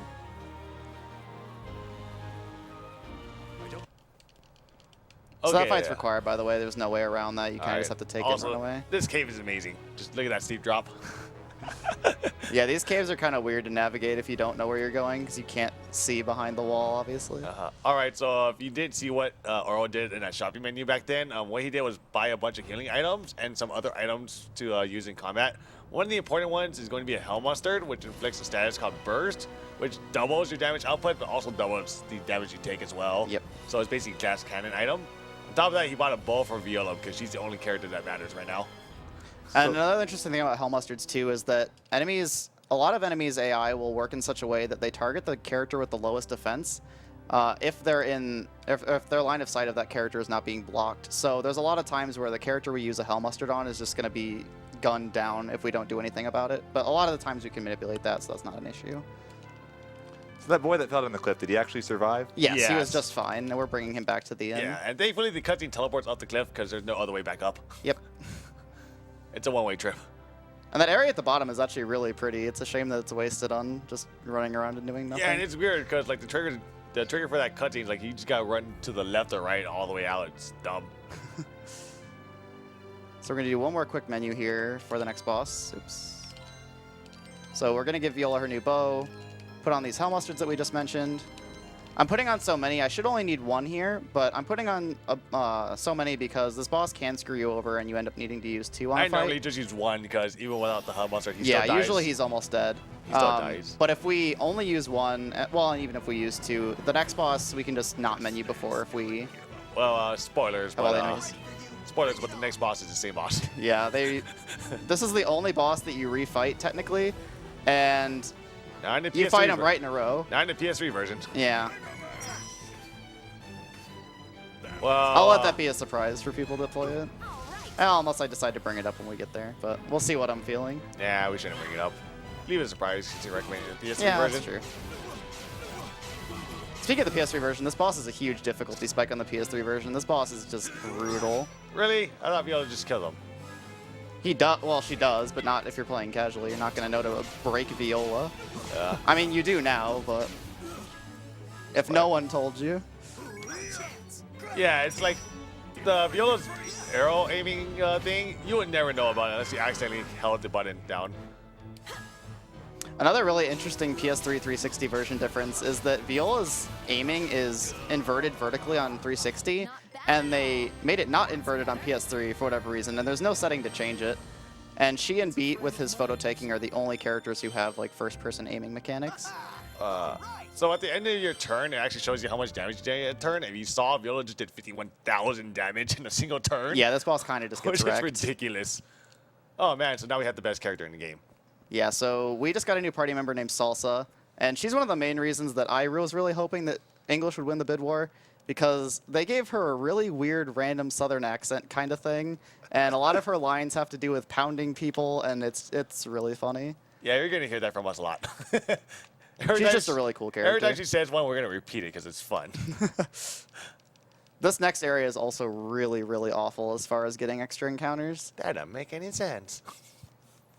This area and the area after this are just notorious for losing you a bunch of time because enemies can just block you. And these Scorpion enemies have awful hitboxes that can just get in your way. All right. So I'm going to switch Salsa into our party here, not because we're going to be using her in combat, but because she's a lot faster than other characters. So if we get into an encounter like here, which this one is also not necessary, where we can just have a higher chance of outspeeding them and running away. Yeah, so we're going to be invoking the luck of the god, the Greek god himself, Frokanok.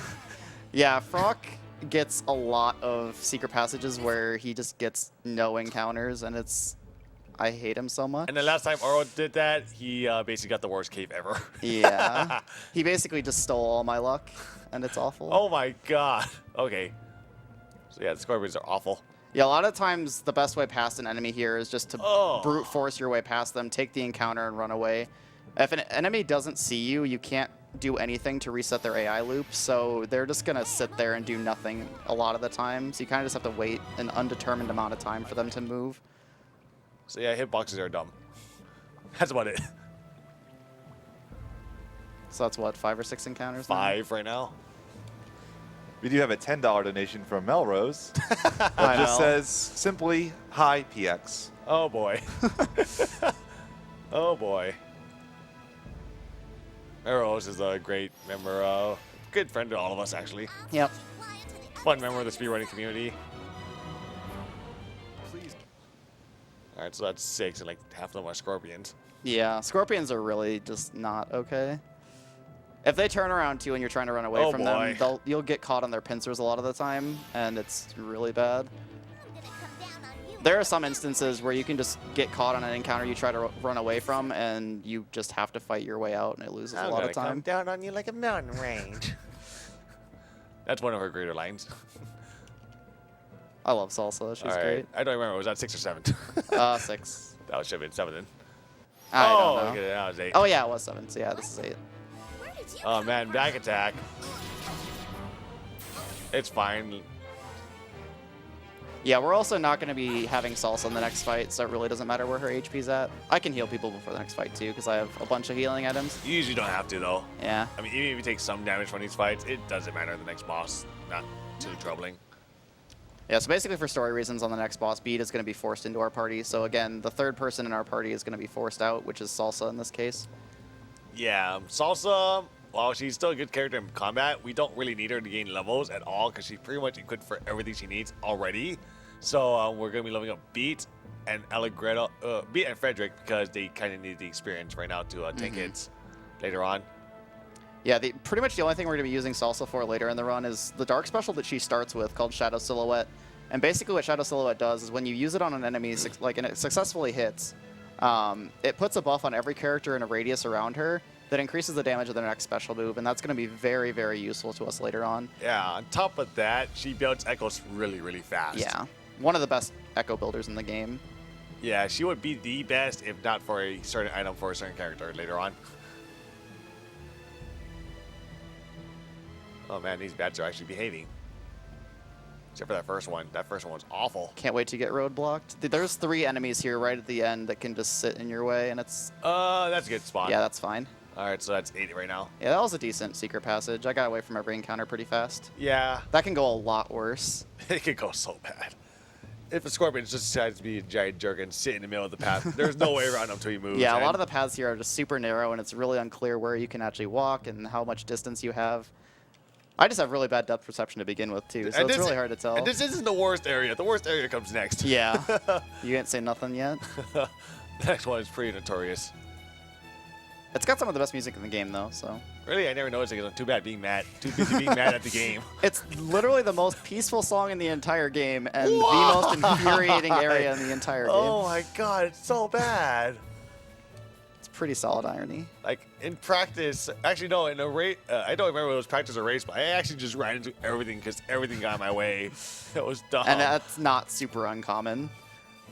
No, that is super uncommon. Like, it's hitting everything? That's not uncommon at all. No, I usually get into like half of everything, but everything decided to block me. So this is one of the few instances of actually going back through an area. That secret passage that we went to was the secret passage of a spy organization that joined our party just now. And you're seeing them right now. one on the left is named Jazz, the one on the far right is Falsetto, and then the one with pink hair behind her is Claves. They're actually all really, really good characters, and we're going to be using 2 of them for a considerable amount of the run. One of them we don't really have the option to, but I'll get into that in a little bit. So basically the plot here is that we run into this spy organization who's telling us the real things that the Count is up to, and they're trying to stop him basically from the shadows. Yeah, so you go up to meet Waltz, and then Tuba, who is the guard, says, no, we're capturing you for being spies, even though we just showed up. And they throw us in prison, even though we beat the hell out of them. Pretty much, yeah. And unfortunately, we can't skip this, so we just have to sit Yeah. through them talking, and But it's fun because Falsetto is the cutest character in the game. not going to argue that. Okay, yeah. Thankfully, their prison guards are really inept because they're just giant hole in the wall of prison. I don't know why they let that there. It's a great secret passage that's totally hidden by a gaping hole in the wall. Well, to be fair, it'd be a very boring video game if you were just stuck in prison for. Yeah. Like half the FF games, I think. The other side of the tunnel, too, is hidden by a giant marked wall with giant runes on it. Yeah. They don't really understand what secret means, unfortunately, but that's fine.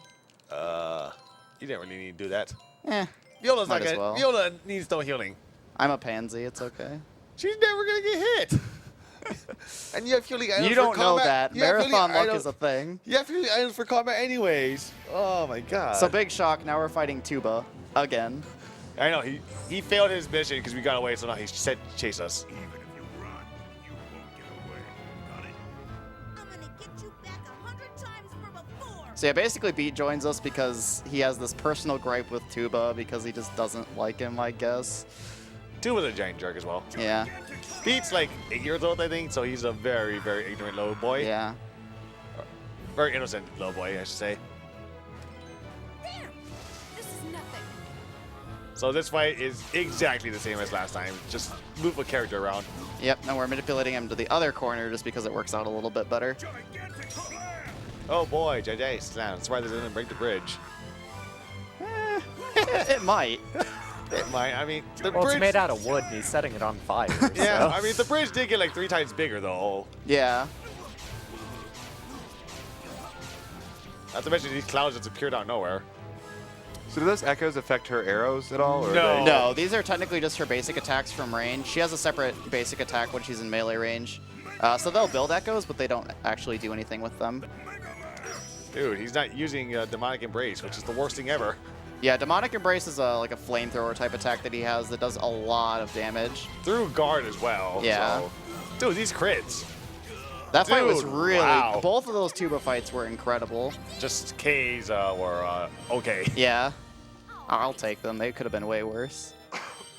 All right, so the next area. First off, Tuba is actually going to break the bridge with a gigantic Yeah, slab. in this cutscene, he snaps this bridge in half, and basically this huge ravine separates the party. Yeah, so we got the good party, and then we got the really, really bad party. Yeah, they separate the party pretty much like by characters who are good and characters. Oops. I Oh. want to use you, Claves, but not right now. Claves is the one of the 3 characters that we really All don't right. get to use, but So- we'll talk about that in So a this sec. is a Dagio swamp, and a Dagio translates to literally go slow. Yep. Like Adagio in musical terms means going slow, and the swamp makes you go very, very personifies slow. it perfectly.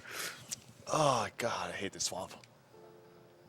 So you're gonna see more scorpions, but the corridors are much smaller than the cavern. And these fish also have really awful to deal with hitboxes. They're also aggressive as they see you. Yep. That's He should maybe be fine. He should Yeah. be fine. You might not be able to pass him. Also, I think I lost count. Is that 9? I think it's 9, yeah. Okay, he stopped turning because you're invulnerable. Oh god, this guy. That's fine. That's 10. Oh, never Okay. mind. Okay, he waited long enough. Yeah. I get impatient to just run into him. I usually do too, but Oh boy, fish right in the pathway. yeah, this song is probably one of my favorite in the game. It's really comfy. Oh, okay, there's the aggressive fish right there. Yep. You mustn't hesitate. Oh, and there's Jazz, by the way. He's actually really good, but we're never going to use him. Well, we use it for one fight. We use him because he's in our party. And he's actually just barely good enough to be used for the rest of the game. He builds echoes, like he has a giant greatsword, and all of his auto attacks hit for 2 hits, so they build echoes really fast. He's just kind of clunky to use, and a lot of his specials are kind of iffy. His starting light special is really good though. Yeah, although his attack speed is something. Yeah, way it's so spare. kind of weird to build echoes with him a lot of the times, but he's a very, very good character. On top of that, he's not really accessible, I believe. Yeah, he gets cut off from us for a while. All right, so that should be 12 or. Something like, I think it's 11. No, it's 10 because the last one was 9. Really? I don't know. Oh my God, this is bad. I gotta wait for this guy to move. Yeah. So it should be 11 and then 12 again. Oh my gosh.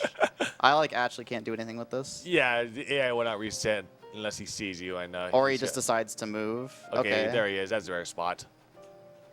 I'm gonna wait till, okay. I can work with this. So the next enemy after this is technically required. You can get past it, but it's really, really finicky. It's only ever happened to people by accident. I actually managed to get it in practice earlier this week once, just trying it randomly. It's really dumb. You have to wait a while, and you have to clip at the perfect time. It's stupid. So you're better off just fighting this. Yeah. Dude, that fish is going next? What the heck? Yeah, I didn't get a back attack. Oh, okay, yeah. Basically, this enemy will either be facing up or down, and if it's facing down, you get a back attack, so you get the preemptive here, and if you get to kill everything before it even gets a chance to do anything. Yeah, that Psycho didn't work because we had to wait for the other one to move. Yeah. But here you can see an example of Jazz. So yeah, his dark special's really weird. Pretty much any special attack that doesn't hit a lot of times is pretty generally bad. Yeah, that one's pretty bad. It does a ton of damage though, which is nice. Yeah.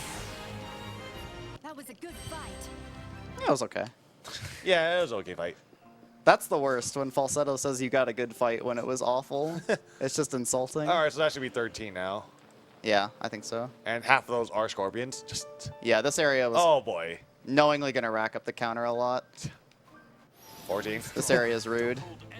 Yeah, this guy. Basically at the end of this, it's 4 scorpions in a row, and they're all pretty awful. Yep. This one could be nice or awful. He's I'm going to have to get... Ooh, Oh, okay, I actually got nice. past. He was at a really bad angle. It's sometimes really hard to tell. He was at a bad angle, but that was just enough to get past him. Okay, so now we just got that really cool Claves character that we didn't use, and in that cutscene she died. So She's not dead. She's technically dead. No, she doesn't. She's still in your party. When does she die then? When you actually get Oh, to the, that's right. When you actually get to the base. That's right. Actually, no, it's right after the Death Scroll. That's right. Dude, spoilers. Oh, get the Scorpies. Get the Scorpies. Thank you. What are I you was too doing? busy focusing on Claves dying. She has the longest death scene ever, and it's so dumb. Yeah, it's like a half-hour cutscene, and she's just groaning on the ground, having flashbacks for like it's half so of it. dumb. I was watching it my casual playthrough. I'm like, why is she taking so long to die? It's pretty comical. Well, the cutscene where Polka falls for 10 minutes is pretty bad, too. Oh, she falls into the past. Don't spoil the incredibly spoilery ending. We're not going to show sorry. the anyways because it's like an hour and a half long of unskippable cutscene. All I'll say is if you do play this game casually and you do like see the ending cutscenes, wait on the like ending screen that says Finn for like 5 minutes or so until like just wait until it does something else because there's more and you'll enjoy it. The English voice acting in it is pretty good, too. Yeah. It's pretty great. We were watching it in the practice room and like everyone was turning their heads. So Oh, it was pretty really? hilarious. You Yeah. guys finished the run and showed it. Yeah. So yeah, just like the Marvel movies, after this, they made a cutscene after the credits. And it doesn't hint at a sequel or anything. It's just weird and It's just interesting. dumb. I mean, the credits is actually really nice because you just see Frederick in the background playing along to the credits, which is really, really nice. Yeah, this game is pretty much well regarded for its soundtrack, who is done by Motoi Sakuraba, who also did the Golden Sun soundtracks, most of the soundtracks for the Souls series, among others. He's just a really great composer, which, I mean, I guess fits a game that's all about music. So. I mean, it's pretty easy as well when you have a really good source material to Yeah. start with. Oh man, you get to hear Jazz talk about Arkle, who you never see. Oh yeah, so this area, every single, like while you're in battles here, you're poisoned. And Jazz takes an entire screen to realize, hey, we're getting poisoned the Two entire screens, time. actually. Yeah, it is 2. So he gives you this neutralizing Wait, stone. you go backwards? Yeah. Oh my god. Have you not been doing the route right through here? I literally never seen you go backwards there before. So yeah, he gives you this neutralizing stone that lowers the amount of damage you take from poison by a lot. 90% actually. You take 10% instead of you take 10% of the damage you normally would. Yeah, so it doesn't exactly do what it's advertised to do. It doesn't neutralize, but And it's really, really bad because you'll see it on the next screen. yeah, it doesn't exactly last forever. Yeah, so the reason he saves it for a while because basically the poison's supposed to get stronger around the closer you get to the base, which is actually a really nice idea, putting a rebel base in a poison swamp, poison marsh. Yeah, it's a pretty good way to hide it. It's better than the giant gaping hole in the wall for the secret passageway. That apparently the guards knew about.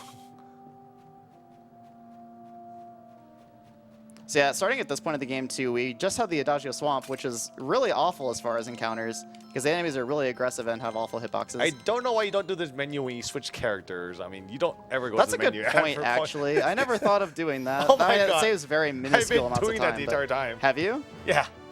It's like no point not doing that I menu just there. never even thought of that. Dang. Don't be such a Small Yeah. optimizations found right here. Dude, I'm always one finding small optimizations. That's my thing. So this fight is trick or treat. He has really, really bad hitboxes. Like when he's jumping, his hitbox moves with him. Dude, how is he not And dead? Because of damage rolls. Oh my god. Yeah, this boss can also resurrect his additional enemies and They're lose really- a lot of time. They're really annoying, yeah. This is also one fight where every single character is going to be useful for damage while we have Viola, which is not a common thing. Okay, And that's he's fine. going straight for Viola. I That's think he great. always like goes straight for Viola. Yeah, the AI in this game is really weird. It doesn't make any sense sometimes. So yeah, Jazz is actually really good.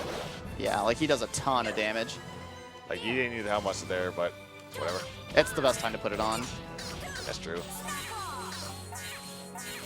So yeah, Falsetto does a ton of damage. Yep. Unfortunately, her dark special. Oh my Dude. gosh. Unfortunately, her dark special is really, really bad. Hello? Punch the mushroom. So yeah, Thank you. sometimes when you press the button too fast, it thinks you're holding onto it and does that. Yeah. It's really, really dumb. The game just tries to decide when you press the A button with Viola whether you're in melee range or The worst is when you not. The worst is when the game does it with Beat. Oh my gosh. Yeah, Beat also could do that kind of. It's just that his is really, really bad. Yeah. Also, this boss has an attack called Mushroom Party, which is pretty great. Yeah, this boss is trick or treat. Dude, nice time wasting here. Yeah, these enemies will randomly just do that at the end of their turn, and it does nothing but waste time because it doesn't technically go on during the timer of their turn.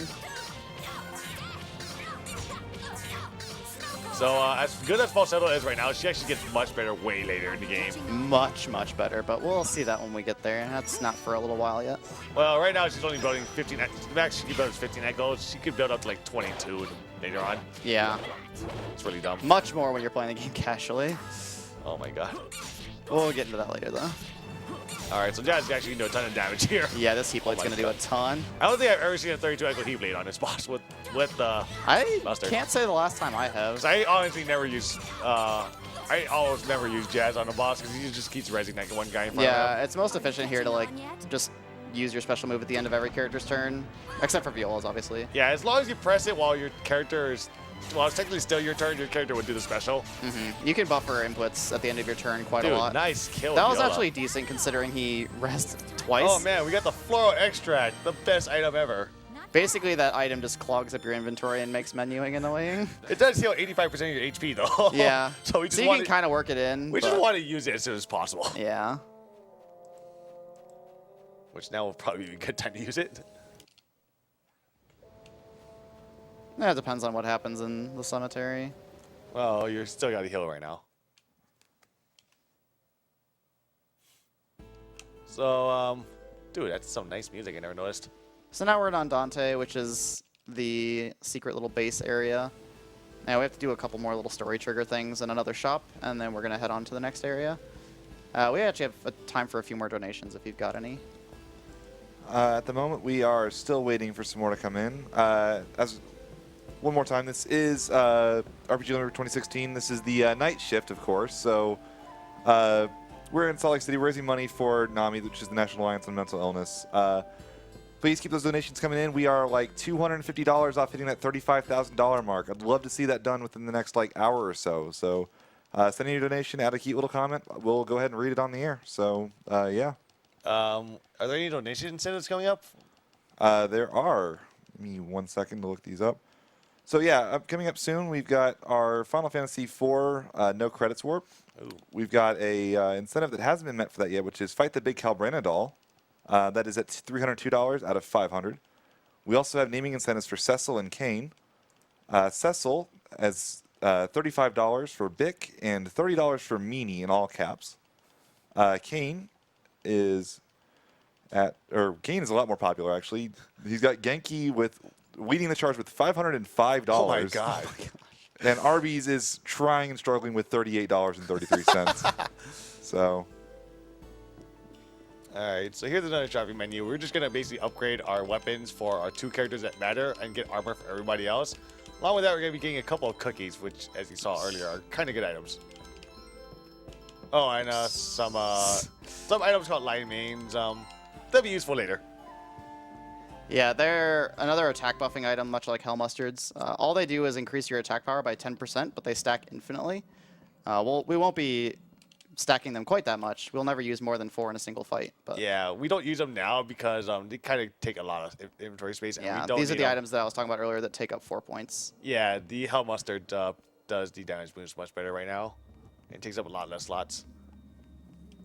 So this area is basically one giant puzzle.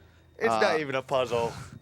It confused me when I first played this It barely game. counts as a puzzle. It's so linear. So basically, this fog gate in front of us, this green one, is blocking another fog gate to the boss. And we need the green flame to open it. The red flame's already there, but we need to use the red flame to do the rest of the area. So we're going to grab the red flame with us from this cutscene and basically use it to get the rest of the flames that we need to get to the green flame.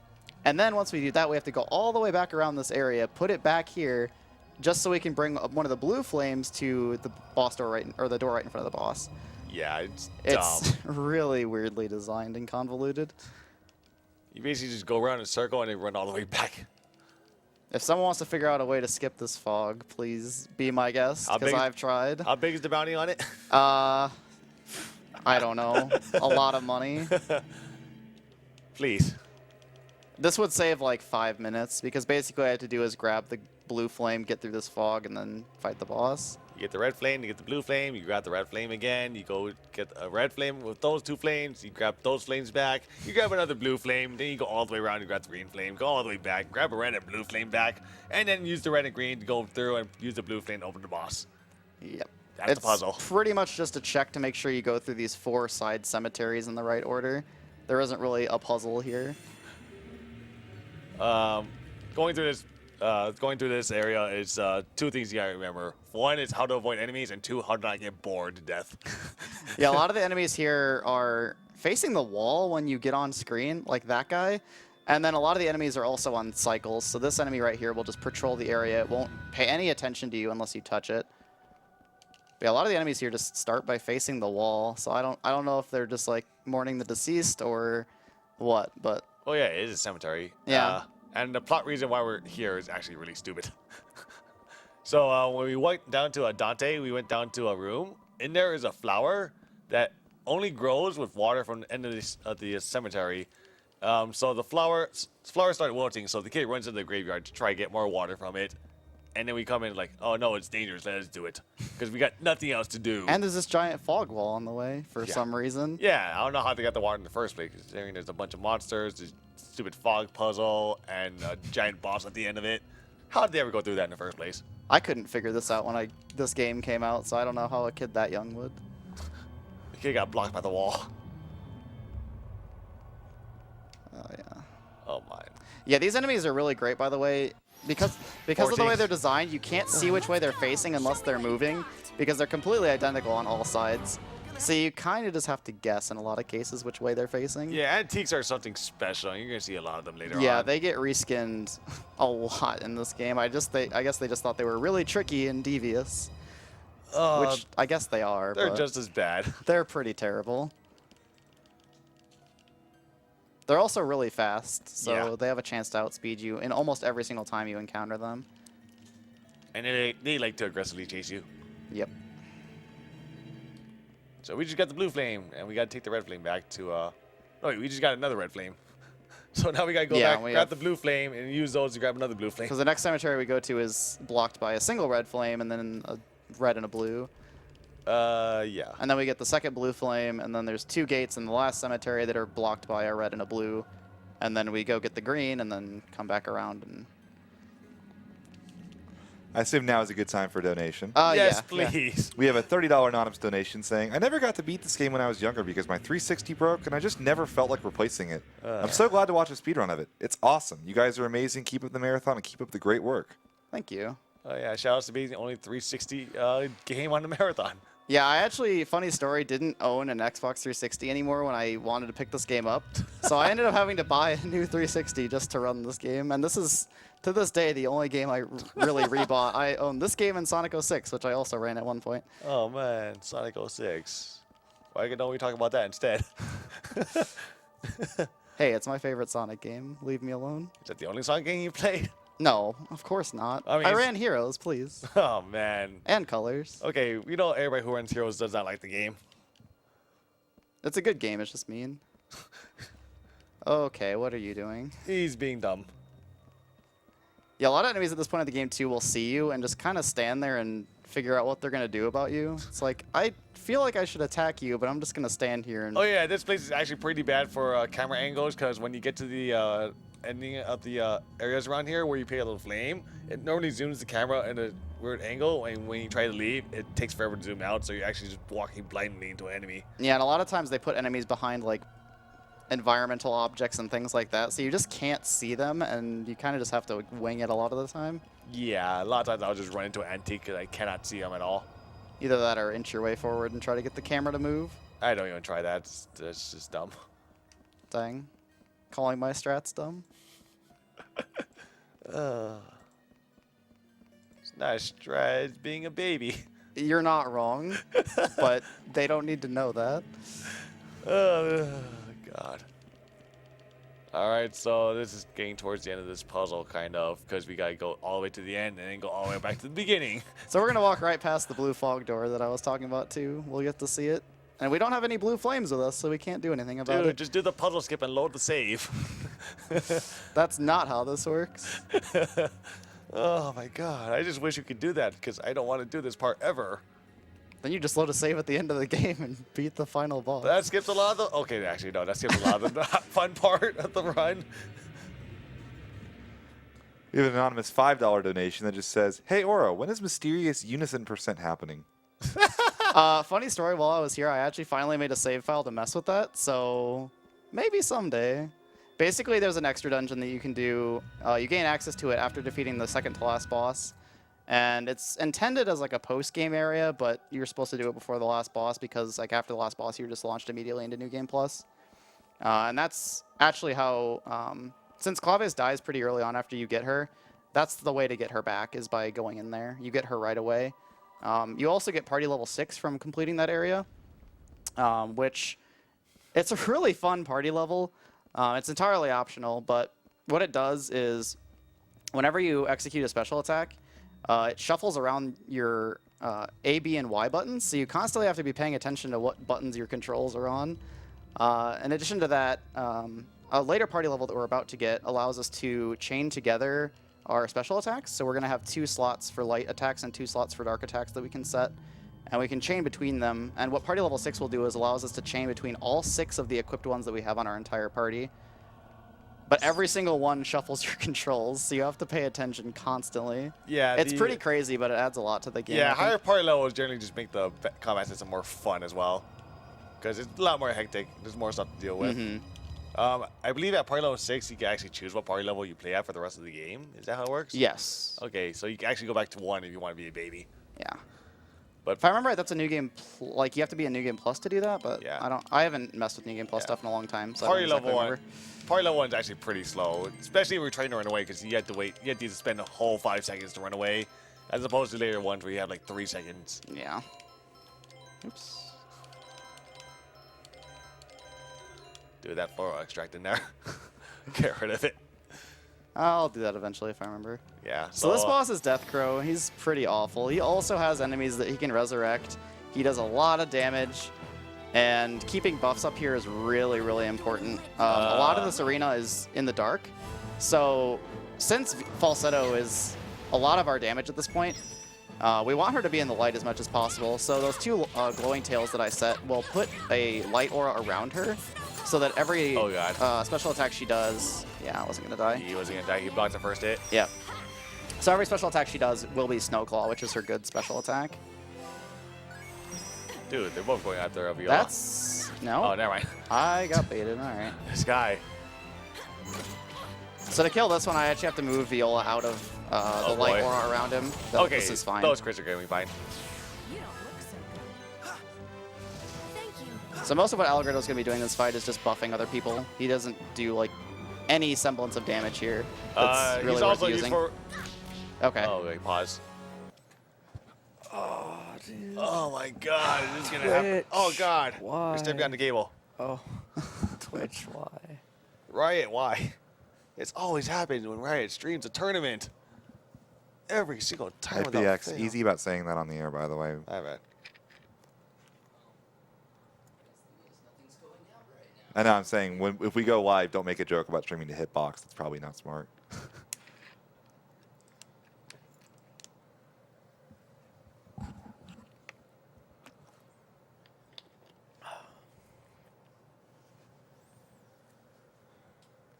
I need to remember to heal Falsetto as soon as this comes back.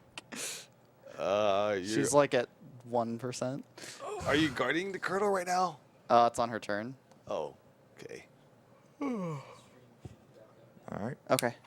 Yeah, Alright. so sorry about the technical difficulties, guys. There's nothing we can do about them on our end. We will try to pause and make sure you guys don't miss any of the action. So, Oro, whenever you're ready. All right. Just, yep.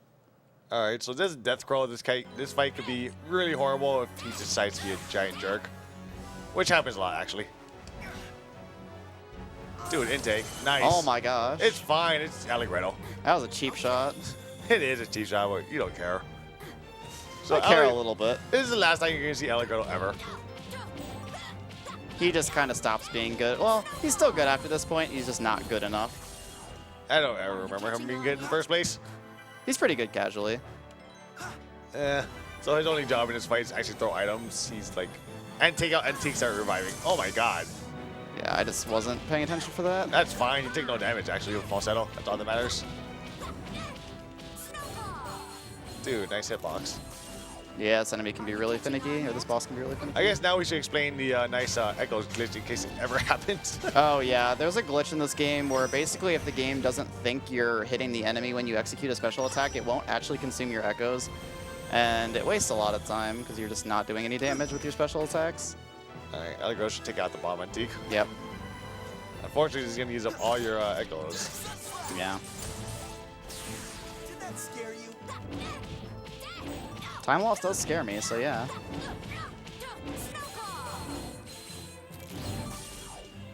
I mean, when this boss fight goes nicely, like it looks really good. It's just really polarizing between a bad fight and a good fight. And it can happen like anytime, honestly. I'll just buffer. It's fine. I would just went forward and have Allegretto throw those on the next turn.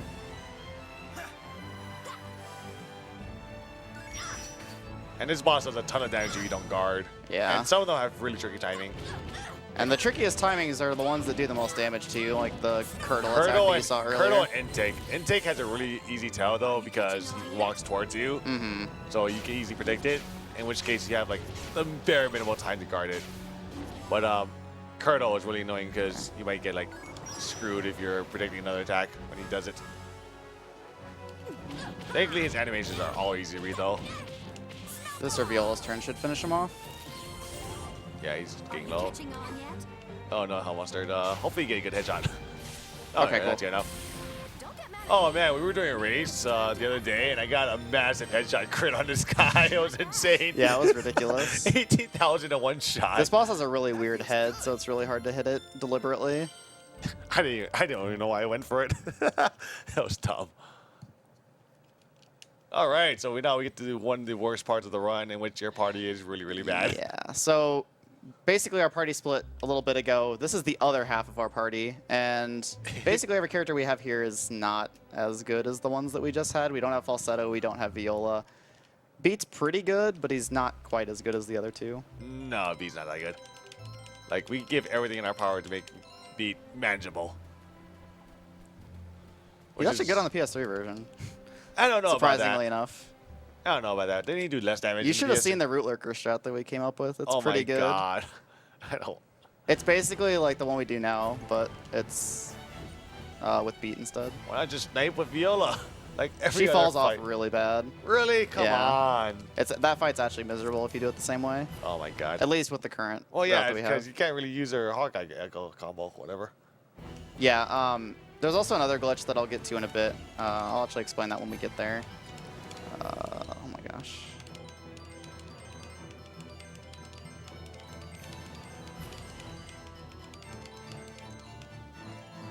So yeah, I did a little menu there for this next area. We have to do one forced encounter here when we enter this pirate ship. Every other encounter here is optional. Yeah. But we also need that menu for the next boss, so. Yeah, our party's pretty bad. So here's our roles. Salsa is here to basically be fast and build up echoes. Fred is the tank, and Beat has to be our damage dealer because we have no other option. Like, he is actually the best option for damage, which sucks. Dude, shout silhouette, nice. Oh, these guys have These nice pirates are lines. also pretty great, yeah. Oh man. They're just very stereotypical pirates.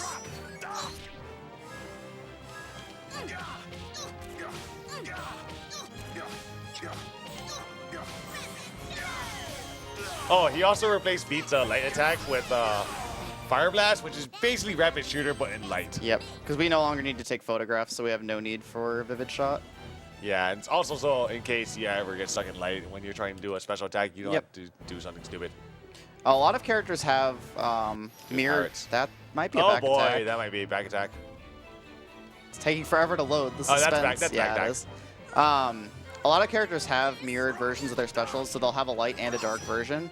But several times their light or dark version will be stronger than the other. For Beat, they're pretty close. Rapid Shooter's just slightly stronger than Fire Blast, but it's pretty negligible, and we don't really make an extra effort to put him in the shade. All right, so I believe that's 15 right now. Yeah. So what kind of version are you using? You said that that was a weird, kind of a long load. Did I- Oh god. Is there any difference in That's a like the back-attack. digital versus the disc copy? Not that I've really tested it. Feels like it loads faster on digital and on different models of 360s, but it's negligible at best. Dude, Beat's getting wrecked here. Dude, the triple. And I think I mentioned it earlier, but the PS3 version of this game has awful loads. Like, every single fight that you get into will hang for that long without doing anything. Yeah, like, And the menu, like, I can open the menu really quick like that, and it takes like 5 seconds on the PS3 version. it takes like 2 seconds. Like, It's that's long. that's exaggerated, but yeah, it I'm just gonna wait for this takes a guy. while. Dude, nice. And I'm not even paying attention. I always do this. Me too. Yeah, this pirate ship is tough to navigate if you don't know where you're going. Yeah, everything just kind of looks the same, and it's kind of hard to remember where you're going. Oh man, you're gonna see everything looks the same since I'm a bit into the run. It gets ridiculous. So right now we're taking a slight detour into the pirate ship to use that score piece that I picked up just before a Trick or Treats area. We're gonna play the score piece with this musician. There's a lot of NPCs around the game that you can play these score pieces with, and if you play what sounds good, I don't really think this sounds good, like it matches, but if you play well with this person, they'll give you an item. In this case, we're gonna get the Dark Brooch, which is an accessory that makes the character that it's on always have a dark aura around them. And since Salsa's main use is using her dark special, we're going to be giving it to Salsa for most of the game so that she can always use it no matter where she is. Yeah. And any other character that you have in your party that's standing in that aura also gets their dark special, which is going to be very, very useful for us as well. Also, I agree with you. I don't understand what makes that so good. It's like, that doesn't sound too good for me either. Yeah. All right, so here you actually Yeah, I deviate. struggled trying to figure out the score pieces casually a lot because there's, I think, 32 of them in the game. And I would sit there like trying to test all of them that I thought sounded good, like looking at the notes, and it just, the ones that sounded good are like, that sucked, that's a D. I'm like, okay. Yeah, and not only that, but in order to get them all, you pretty much had to go to New Game Plus as well. Mm-hmm. There's certain ones that are locked behind New Game Plus. You soulless creatures. I don't remember, is that 17 or 16? 17, I think. Okay.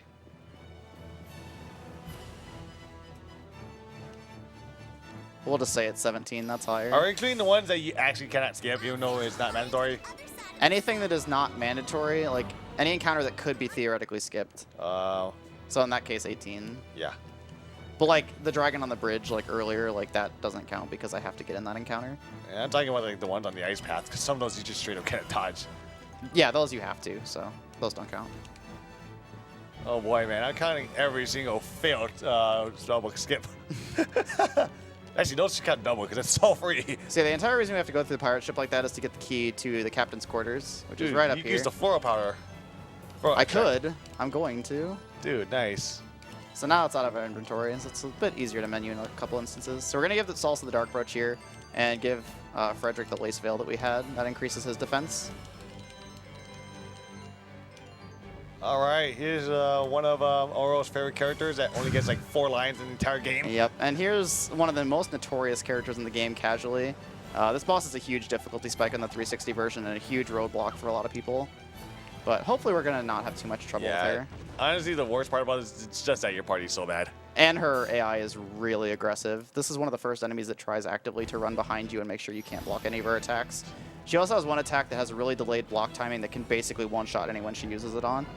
Oh man, time for Dead's Tale. This is on English. We don't get to hear Dead's Tale. Yeah, on the Japanese version, her one-shot attack is called, it's called Dead Man's Tail, but on the Japanese version, Dead Man's she only Tail. says Dead's Tail for some reason. Dude, She nice, wants a me. double. Does it feel That's actually pretty bad. It does not feel good. That's pretty bad because she's far out now. Yeah, this is workable. She might go to beat though. I actually might be able to do the Shadow Silhouette strat here. Like practice. If this works out. All right, Frederick, do your best. Also, yeah, she likes to go for beat a lot. Yeah, so we're going to try to block her line of sight of him a lot. Okay, you got the 12 angles. You're fine on this guy right here. Yep. So yeah, this is like one of the hardest fights when you're learning the game, straight up, because you pretty much have to learn how to block. And she locked me out. And you're dead. Yep. Dude, and she got beat. That was one instance of what I was talking about earlier, where if you just miss one block, you're going to miss their entire string, and you just can't do anything about it. And the devil. Oh, stop just lying. Yeah, these powers have fun lines in their attacks. wasn't that fun?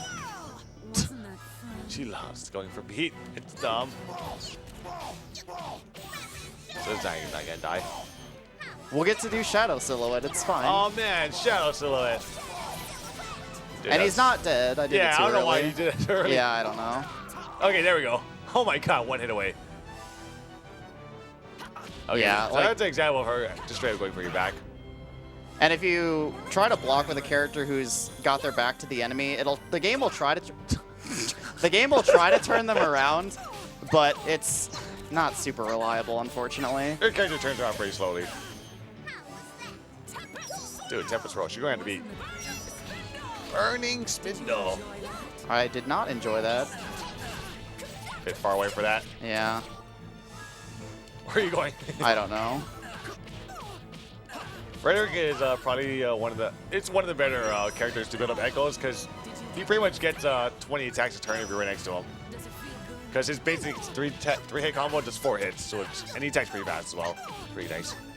Crits. We can't hope for that to ever happen again. So now Beats Hell Mustard ran out, so we want to apply that on Salsa's next turn. And hopefully not accidentally use it on the wrong person, which can happen very easily. The targeting system sometimes doesn't work. Yeah, it tries to use items on whoever the character is facing, but sometimes it thinks you're not facing anybody and it just uses it on whoever you're using the item with. And then sometimes it thinks they're facing way too far. Dude, she's going at their beat again. That's fine. She's telegraphing these really easily. Like, she's not trying to sneak them in at all. She can mix Dead Man's Tails into her combos and stuff and just really mix you up, but she's being pretty nice getting, right now. She's getting low, so one more rapid shooter. Yep, this fight's actually going pretty well.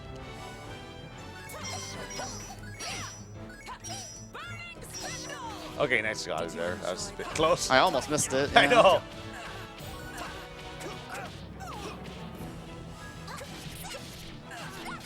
I could have just done a rapid shooter. That was just good Finished turn, her off, yeah. yeah. And she did. Yeah. Okay, that was actually a That's pretty good Dolce. fight. Like, that's about a typical Dolce fight. It can get much worse where you barely survive with one character with no HP and no items left. Yep. That's happened plenty of times, actually, to both of us. There's just lots of times, too, where you'll accidentally use a Hell Mustard on the wrong character and Beat will do no damage, that's and so this fight bad. just takes way too long and you run out of healing items, and it's It can be really bad, but that was very good. Yeah, there's a lot of variance in that fight. Like, a lot of different things can happen. You just got to wing it on the fly. Yeah, that's a lot of the fights in this game. You kind of just have to have plans for everything that can happen, because there is a lot that can happen. Plans, where are those? All right, so, the plot of this part is stupid. Yeah, I don't even remember exactly what's going on here. So, you got washed ashore, and you got rescued on the ship of the prince of this area here, Baroque. They're currently neutral with whatever Count Waltz owns, and the prince of this area is currently engaged to the princess of a sovereignty of that country, who is using her as basically a spy for this area to make sure that they never get into a war. And the rebel army wants to enlist their help to rebel against them. So here you just got rescued by them, and you're you're thankful, and now you're going back to your village. Yep. But that just happens to go through a giant snowy mountain that is topped with a volcano. Yeah, it makes sense. Because a volcano right next to a forest seems like a great idea. All right, I lost count. We're at 17. Yeah, I believe so. Oh god, dude, this dragon is a thing. That's fine. This is actually really good pace. Yeah, it's actually not a bad run so far. Nothing really went awful. Like anything sub 145 on Killing Dolce is what I would consider decent. Yeah, so. the only thing going awful so far have been the technical issues with Twitch. Yeah, which that It's is out what of it is. out of our control. Dude, and we were doing a race earlier, and this guy sniped me from behind when I was invulnerable. That was Yeah, so dumb. You have to get in an encounter with this guy once, but PX got sniped. He turned He around. turned around and got him again. He turned around, walked with me, and then just hit me the instant I got out. I wish I had seen that. That was so dumb. So now we have this weird gimmick in this area. That's these slidey slopes. I tried to figure out like some kind of movement tech up these where you'd like zigzag up them because I thought at one point it looked faster, and it timed out to be the exact same. Yeah, so. ice physics. And more enemies that we can just run away from that we kind of have to. There's And no this way guy around them. also decided to just turn around and snipe you from behind because he's super fast. Yep, that's definitely happened to me before. Now we have one more All of right, these guys. This is the one that does it right here. Enemy All right. designs at this point start getting really weird too. They just they're just Oh. real weird fish things that have like I don't even know. I don't even know either. So we're still at 17. Yep. So now since this mountain is so cold, we can't tolerate it, so we're gonna go into this little shack to hide out and warm up. Despite the fact that there's a volcano right outside the shack. Yeah. So we're gonna grab a new gun for Beat that just happens to be in here. Makes the next fight go a little bit smoother. 'Cause Yeah, this fight is also this next fight is also very rough. also saves us from having to go shopping as well. Yes. It's just a volcano here. And it makes I don't know no how sense. it's not melting any of the snow, I but know. video game dream world logic, we'll just chalk it Not up only to that, that. but like the inside is still frozen here for some reason. Yeah, no, it was just burning outside. And now it's red hot. Oh man, cutscene. So this area is awful. It's filled with red reskinned antiques, and you can't tell which direction they're facing, and you kind of just have to wing it past a lot of them. And there's dragons. Luckily, they're kind of just standing and blocking items and things, so you don't have to deal with them. Yeah. For whatever reason, it might be showing up on the you might be able to see it on the capture as well, but no matter what TV I play this on, no matter what I like capture with, there's a weird like distortion line along the right side of the screen, and like it's actually not showing up on this TV surprisingly, but it's always there, and it's really weird. I'm assuming it's just a graphical bug. All right, so this encounter right here is forced. There's no way Yeah. around it. Also, another good thing is if you ever get back attacked, they usually like to just triple focus on Polka, which is hilarious. A lot of times I just let her die because I hate Polka, and you don't need her alive for anything. Yeah, you actually just take her out after this. She's just Yep. there because it's slower to menu right now. Or not slower, it's just... There's no point in menuing her out right now. Yeah. Dude, that guy wanted you. It's better to heal when you know you're done taking damage. All right. And right here is a chest with better armor for Salsa, I believe. Yeah, this isn't necessary, but it just makes, again, the next fight a little bit safer, and it's right in your, like, the fastest path through here, so it wastes no time to get. It wastes some time to get, but yeah. Yeah, it's like a second 4 or two. seconds. Yeah. I mean, it takes time to equip it as well, so there's that, but... So 18. Yeah. Dude, get right, Polka. Like, Like, there's Salsa. Now let's go after Polka.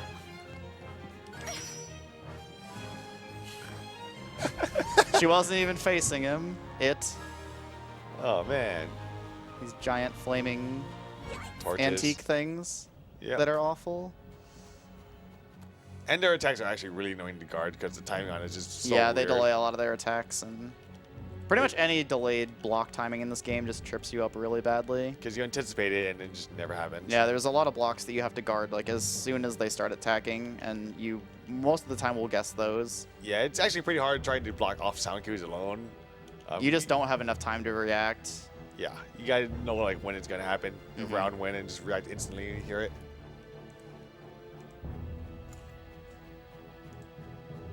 So we got some more. 19. Yeah, a lot of these guys you just kind of have to run past and hope they're not facing. Oh man, Polka's gonna die. Why am I blocking? I want her to die. Oh man, you're in Salsa now. Why didn't I have a save or kill Polka incentive? Oh my god. I probably would have accidentally let her die. So we have an anonymous $5 donation. Thank you very much. Please continue to get those in, guys. We need to really make a push to get that Fight the Big Doll incentive in Final Fantasy IV, Matt. It's still about $200 off. If we hit that $200, we'll be right around that $35,000 mark. So please continue to get those in. Please continue to share us on social media. Thank you so much for being here, guys. All right, so we're finally done with the volcano here, and we're gonna go. We have this really long section of jumping down rocks. Yeah, so we're gonna exit, and we're gonna be conveniently in the Go-Go Forest, which we were at the very beginning of the game. Yeah, it's where we fought Ogre Champ. Yeah, but we're gonna have a nice old friend meet us there. The best part of this is watching what Polka's hair decides to do. Yeah, this is the last time you're gonna see Polka move around, so just enjoy it. Whee. So the next boss fight is actually straight up probably the worst fight in this entire run. It's a lot like Dolce. He has attacks that can basically one-shot you. He runs behind you. He's really aggressive. A lot of the things that were problems with Dolce, but he's just infinitely harder. Oh, you're supposed to swap those two? Yeah. I don't remember doing that.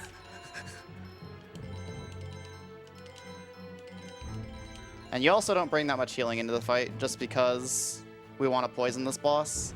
It makes them a lot easier to deal with. As I mentioned earlier, it messes with their AI a bit sometimes, and this is the main boss that's the case. That's the only reason why you buy poison white caps. Yep.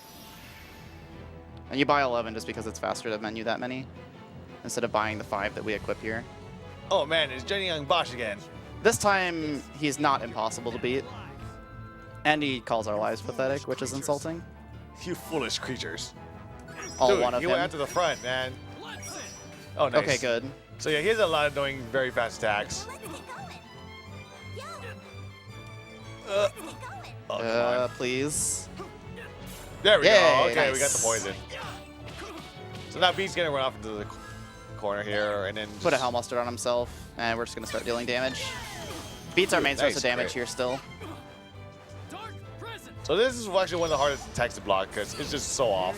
It's nice, though, because it's really, really slow. It eats up his entire turn, and it doesn't do that much damage. If you block it. If Yeah. you don't block it, it does a ton of damage. And it knocks you down. This is the attack that will almost one-shot you if you miss it, and he just wants to spam it, apparently.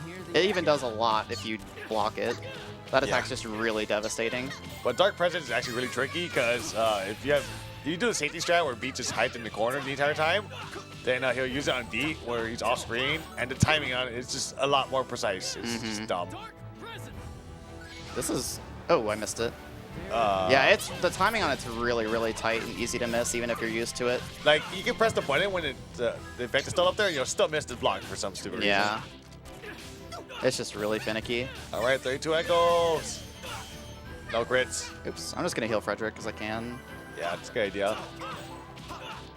This fight isn't long for this world, so... Oh, boy. You're dead. That's fine. Yeah, when he kicks you down, he likes to use a special attack right afterwards, and you just can't do anything about it. This is not good. This is straight bad. He's dead.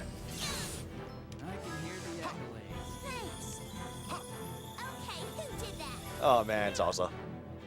I don't know. The only other guy that's trying to hit you. Salsa is dead. Yep.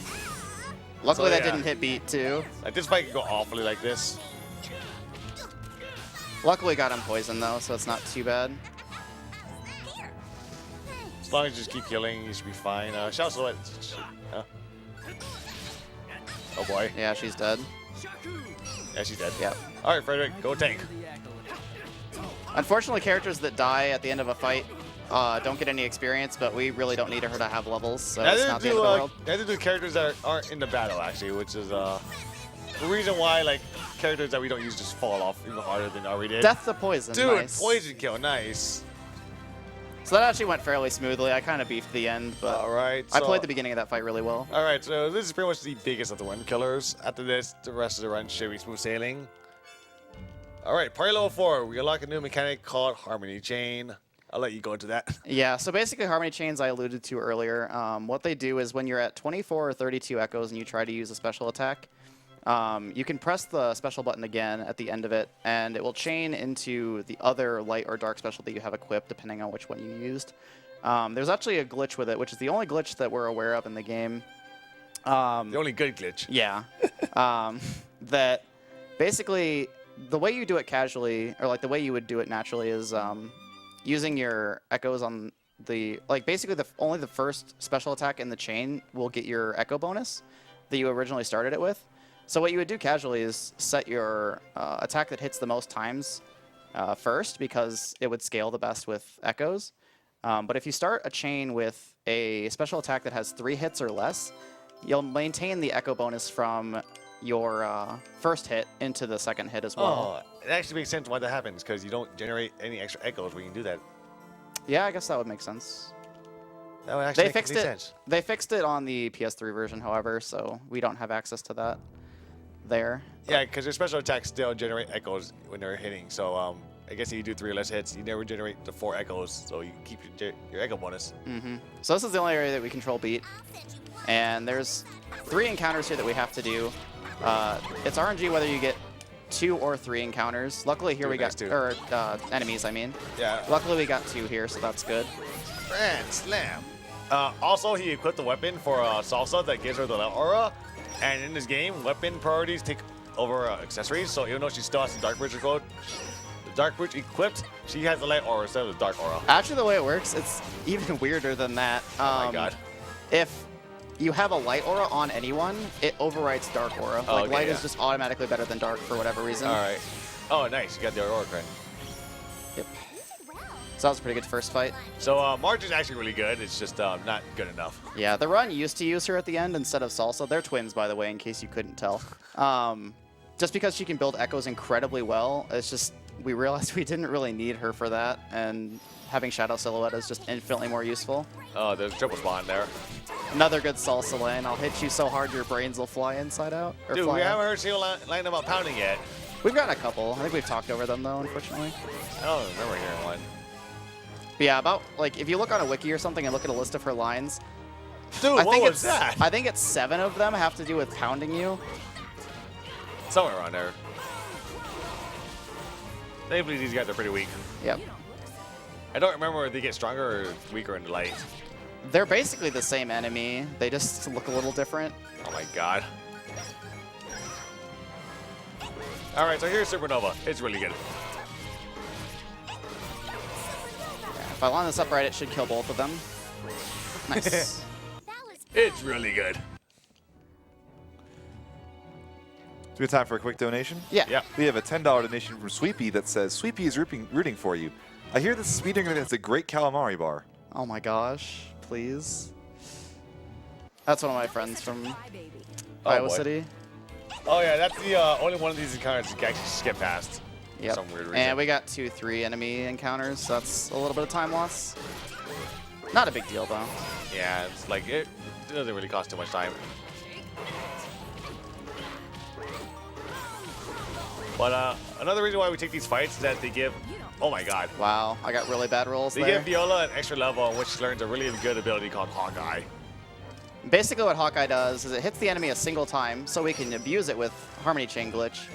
And it debuffs the enemy that you use it on to make it so that the next special attack you use on them will do a considerably increased amount of damage.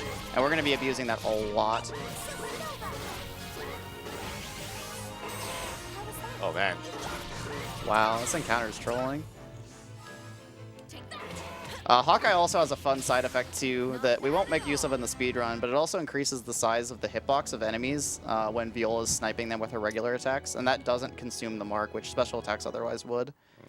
So just a fun tip for your casual playthroughs. That thing dropped the Goddess Boutique. Is that like full res? Yeah. Because I've Yep. literally never seen that before. They cost like 1,000,000 points to put in Oh, battle though, God. so even if you get them dropped, it's really not useful. Yeah, I've actually never seen that drop for me.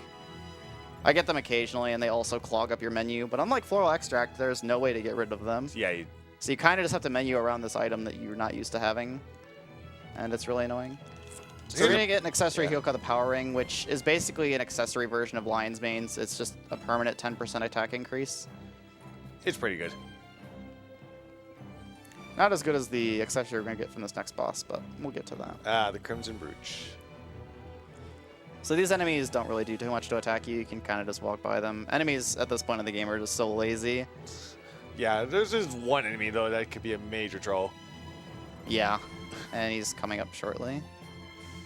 There's basically a little gap that we have to get through, and there's an enemy that they put right by it, and he can sometimes just be blocking it. Which, Like that.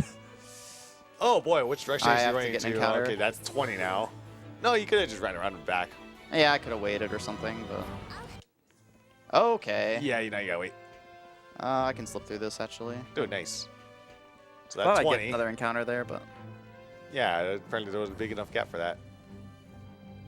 Alright, so don't forget to equip Hawkeye, please. No, I will not. Do not forget. Oh my god. Yeah, there was one run not too long ago that I forgot to equip Hawkeye here, and this fight takes a long time if you don't How equip did it. you finish that? I just did a couple combos and it was fine. Alright, so this is the first example of Lion's Mane's. Get out of here, Goddess Bouquet. You're screwing with me. But yeah, our party level is now big enough where we can actually use considerable amount of items. I forgot to give Viola the Power Ring. That's what I forgot to do. Yeah, That's I pretty. thought. That's not a big deal though. That's only a 10% damage increase. So basically, this boss should die in a single harmony chain. But I'll probably just have to do a little bit of extra damage, which is fine. Just keep smacking with Salsa and Viola, and March should be fine. Dude, this boss is not trolling for once. This boss also has a charge attack, much like the boar does, and there's a pretty tight setup for this like quick kill. And if he does the charge at all, like that setup is just gone to you. Like you can't do it at all. You can kind of like try to piece it together afterwards, but it's really, really slow. But it's still your best option. Oh boy. So there's 10% more damage that I don't have. Just keep That's- smacking him. That's another weird, like, that's the perfect example of weird targeting in this game. Like, I didn't move at all after I used the first one, and then it just decided that I wasn't facing away anymore. I think it just decided that you were no longer facing in a direction, so it Yeah, I don't know. pointed towards her. So this will not kill, but it'll get pretty close. Dude, nice crits, actually. Yeah, March should be able to finish this off. Yeah, that was a really bad roll. Those are good crits, so Supernova should finish it. Dude, there's a run. No charge. Yeah, at least he gave it to me then. Yeah, and he didn't go too far. Alright, this should kill. The Supernova is still amazing. Oh, never mind. Not quite. Shall solo it? Nice, okay. We'll take that. So that wasn't too bad. All right, If that just- boss charges around, it can just be really, really bad. So. Alright, just remember to give her the power ring back. Maybe Yeah. it's time to upgrade. Alright, so now our party's back together, and we decided to go back to Baroque to meet up with the prince and ask him to help the rebellion. And he basically just tells us, wait a bit, just do whatever. So we're doing whatever. We're gonna go talk to a priest and learn some random things. Yeah, everybody's just bored at this point. And that's actually the storyline. They're just bored waiting. Also, apparently there's like a love quadrangle or something going on. Yeah, basically, like pretty much everyone in the All the that spy group is in love with each other, and it's a mess. and Viola's jumping in there as well. Yep. It's actually Jazz is just silly. beautiful. Everybody just likes jazz. We have time for a couple quick donations? Yeah, definitely. Yeah. We have a $30 donation from Frozen Truly that just says, cat boo, cat boo, cat boo. What's up, Frozen? So, we have yeah. $5 from Tevin that says, so we're watching the ending cutscene, right? No. That would be some way. donation incentive. Oh god. So Cat Boo is actually Oro's most popular emote on FrankerVZ by far, and it is amazing. And Kirby Master is a massive jerk for donating against it. Even though he also loves it. But He apparently loves the cat more. Jibanyan is literally a cat boo, and he's just not respecting the lore. See, now we just talked to this priest, and he's telling us random garbage that I don't even remember. He's telling you about an ice cat, so I believe. Yeah, I think he's talking to you about Arya Temple. Yeah. Because you guys just sit literally sitting there doing nothing. Like, Beat and Salsa are playing cards. That seems pretty fun.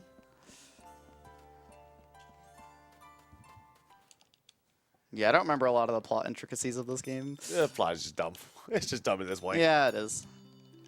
Usually RPGs are known for their really good stories. This is one of this game's weaker points. But the soundtrack and the gameplay easily make up for it, in my opinion. All right, so I forgot what the person's name was. Is it Crescendo or Serenade? Crescendo. Crescendo's the prince, Serenade's the princess. So Crescendo and Serenade's the princess. So Serenade's the spy, and Crescendo gets a note that basically says that she is a spy. So they band together and decide, let's just go sacrifice ourselves to cut walls. Yeah, so they're just kind of gone right now, and we need to go find them and tell them to stop. I swear if we to can God, get to them in time. I swear to God, you get into this car 2 times. So there's a small little, I guess, sequence break here where there's a chest that we have to pick up for a spell book that we need to give to a guy to get the key to the next dungeon. And there's an enemy just fixed in place in front of it. If we interact with the chest at a certain angle, we can skip one of the 2 encounters that it would take to get with this Just guy. one encounter. Yeah. Also, getting the spellbook early is also another sequence break because you're not supposed to know about it until you talk to the guy, but you Yeah. can just pick it up. Okay, I didn't mess it up. Yeah, there's actually a special... Dude, you haven't messed it up yet. Yet. You better pull your What do I mess up from here? You press A too much. Okay, you're not wrong. Yeah, so if Okay, you're- there you go. You have to mash A to like skip the running away cutscene that happens. You don't have to mash and- it, just press it once. You know, yeah, I just mash it because I like mashing buttons. That's why you mess it up. But yeah, you can interact with the chest again when it's empty, and it says, "Oh, the chest is empty," and then your iframes will wear off, and you'll get another encounter. Yeah, so yeah. It's happened to me multiple times. Oh my God. So yeah, you can get the spellbook early before you talk to the guy who asked you to get it. And there's actually a special line in there when he asks you to get the spellbook, and like, oh, is this it? It's like, oh, cool, thanks. He just gives you the key. So now we have to go all the way back to Baroque Castle, which is all the way through Baroque, to give the spellbook to this guy to get the key, and then we have to backtrack all the way back through here to go to Arya Temple. But there is an item in some barrels that are guarded by some dogs, so we're gonna go get that out of the way. I'm gonna be grabbing the Feathered Hat, which is an item that increases your speed by 5%. And basically all it's gonna do for us is guarantee some and give us a better chance of getting some first turn runaways later in the run. Speed is kind of a silly stat in this game in that I mentioned earlier turn order is slightly random. Yeah. Basically, the way that I've gathered that it works is that your speed stat kind of has a window around it that it treats it as. So say I have 105 speed on a character, it kind of pretends I got blocked by a dog. It'll pretend that I have between 95 and 115 speed. So there's some slight variance to what turn order will end up being. Because of that, enemies can sometimes get the jump on you, and you can't run away from some encounters that are forced on you right away. And that extra 5% speed, in addition to another item we're going to be picking up in the next dungeon that increases our speed by 10%, those 2 items will push us over a threshold that will get us out of a lot of encounters instantly and remove a lot of RNG. Yeah, there's a notorious enemy in the Arya Temple. That's basically a scorpion standing on his tail. So it's pretty awful. Yeah, this game likes its scorpion-type enemies. So yeah, now we have to go talk to the magician alchemist dude that's in here, and he's going to give us the key. He's got a really big cauldron. It's pretty cool. Yeah. I don't know what he's cooking up in here, but it looks magical and He has a giant purple. book for whatever reason. This room is like one of my favorite areas in the game. It's just really cool looking. Dude, why are you mashing A early? Because I can. Just habit, I guess.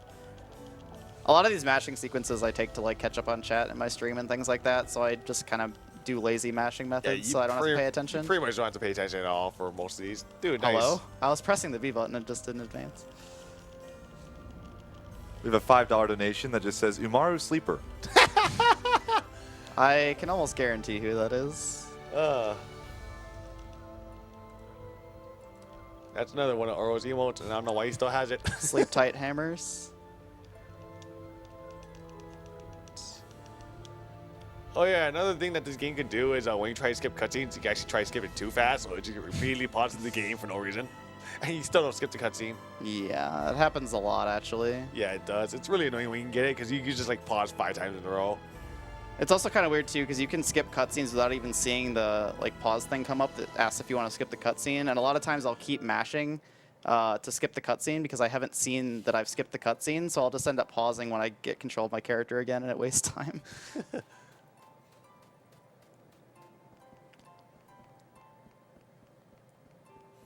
Oh, so now we gotta go back through the ice road again to go to the temple, Yep. and we're gonna see Oro's favorite boss. I do kind of like that we get to walk through this area a lot because the music here is really pretty. It's really pretty just in general design as well. Yeah.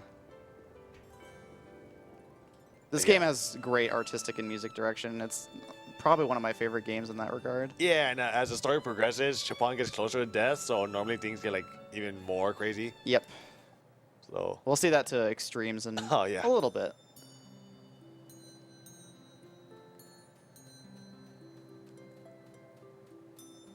like, there's actually a big twist that you would never understand unless you actually read more of the storyline. Yeah. I mean, the game hints at it, but you're just like, what? There's a lot of instances where this game kind of tries to pretend it has a more complex plot than it does, and it's sometimes cool, sometimes kind of just overcomplicated. But it's cool nonetheless.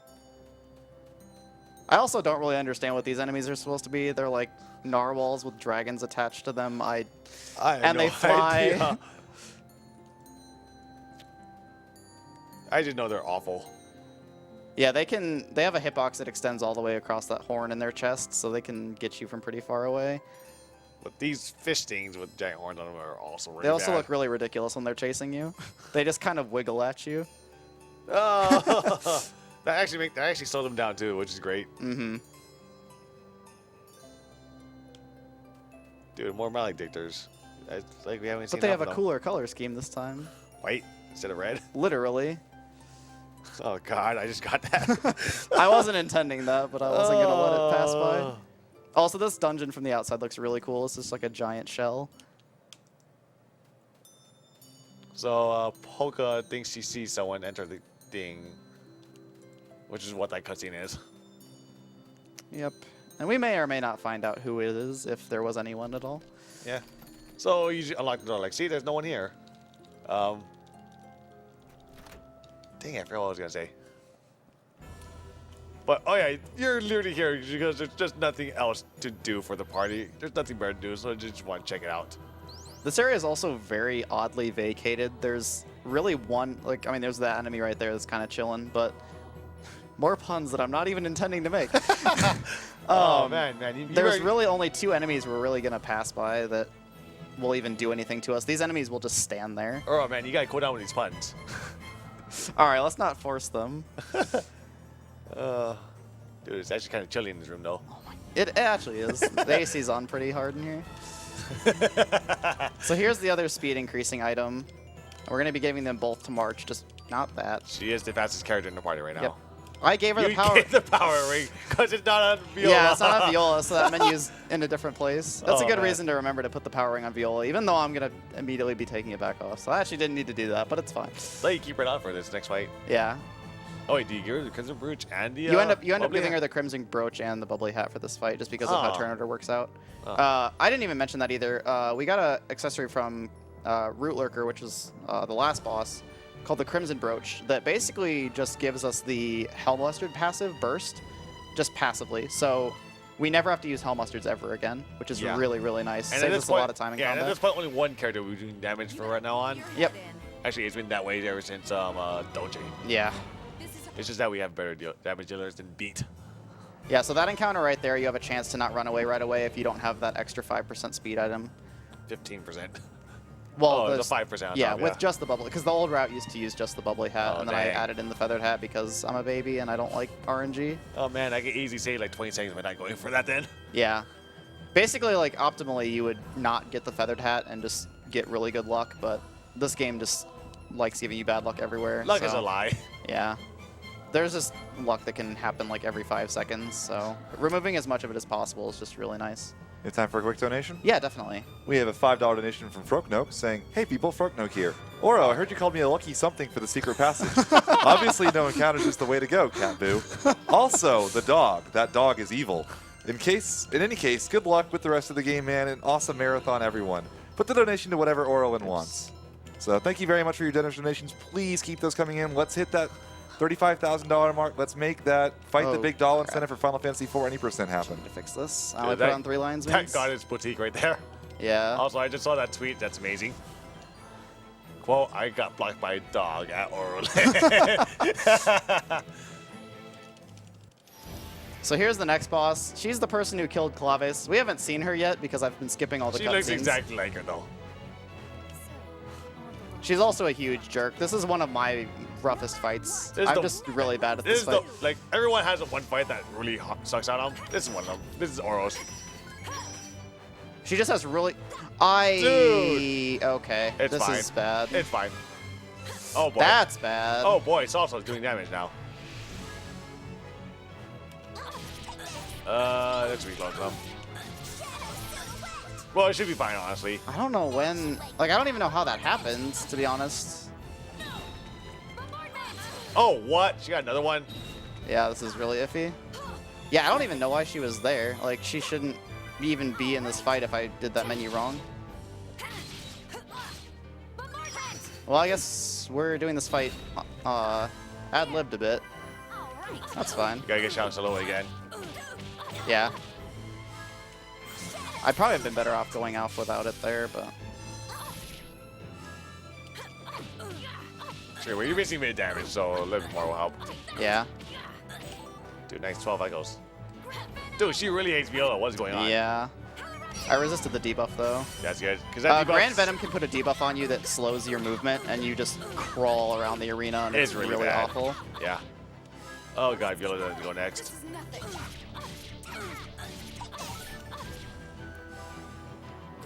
So this is about the last time you can see Viola start doing damage. That's fine, no special attack because she used Grand Venom. Or Yeah, Venom, she's actually being pretty nice right now. or Venom Grand in the Japanese version. Yeah. Japanese text. Yeah, she's still doing a decent amount of damage. You don't look so good. All right, so just one more. Thankfully, because of the Crimson Brooch, we're not losing a ton of damage. If we were still using Hell Mustards, we'd lose the buff every single time the character died, but because this is just on passively, we don't have to worry about that as Dude, much. nice double turn was awesome. Yeah, that also, was really it's so nice. fast, too. All right, this should kill her. Yeah. It might. I'm short a lot of damage, I would have remember? smacked her with Salsa because she has 2 Hell Mustards on her. Might as well use them. Yeah, that's true. But this should be fine. Oh, God, so low It'll damage. probably... That's it. Wow, she still died Dude, too. the crit. Okay. The crit on the I was last short hit. a lot of damage there. Like, I've really never been in a situation where I've been short that much damage.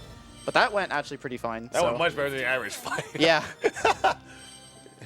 A lot of her attacks are just really hard to dodge. She's really aggressive. That fight can, and your healing items here are really weak compared to how much health you have. They only heal for like 3,000, and you have a lot of health. So you end up having to use multiple cookies to heal to full health. Yeah, and her attacks are really, really fast, so it's Yeah. very easy to drop one.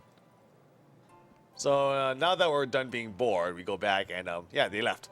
Like, we were looking for the prince, and they're just gone. Yep. So now we need to go track them down and stop them before they do something they'll regret. Well, thankfully, someone just somehow knows where they're going and why. Yep. I don't know how they do this. Plot convenience. Yeah, I don't know how they deduce it, and we decided to just take a shortcut through. Everything looks the same land. We need to get some plot points in Broke Castle first, and we're gonna end up getting a key that, again, gets us to the next area. Everything looks the same land, and I am not joking the slightest. Yeah, you'll see. It's so bad. So we have a $5 donation from Vise the Legend that says, "Oh no, Arya Temple puns. It's a slippery slope downhill from here. Oh my It's no God. problem though. I can chill with that." I approve of all of this. No, you don't. Yes, I do. I love puns, please. Oh my God, please. You're definitely having fun with this, aren't you? Yes. Oh, it's nice we can keep ourselves entertained. That's why we're all here, just having fun playing video games for Exactly. a great cause. So It's pretty late right now, and with the Twitch delays going on, it's getting even later. So There's more cutscenes that we're skipping. A room that we're walking out of. This is Serenade's room. Yep. So pretty much just like showing up here and trying to look for the prince and princess, and we're like, where are they? Oh, they're gone. They're going to kill themselves. Basically. Pretty much, yeah. They're basically just going to their own deaths.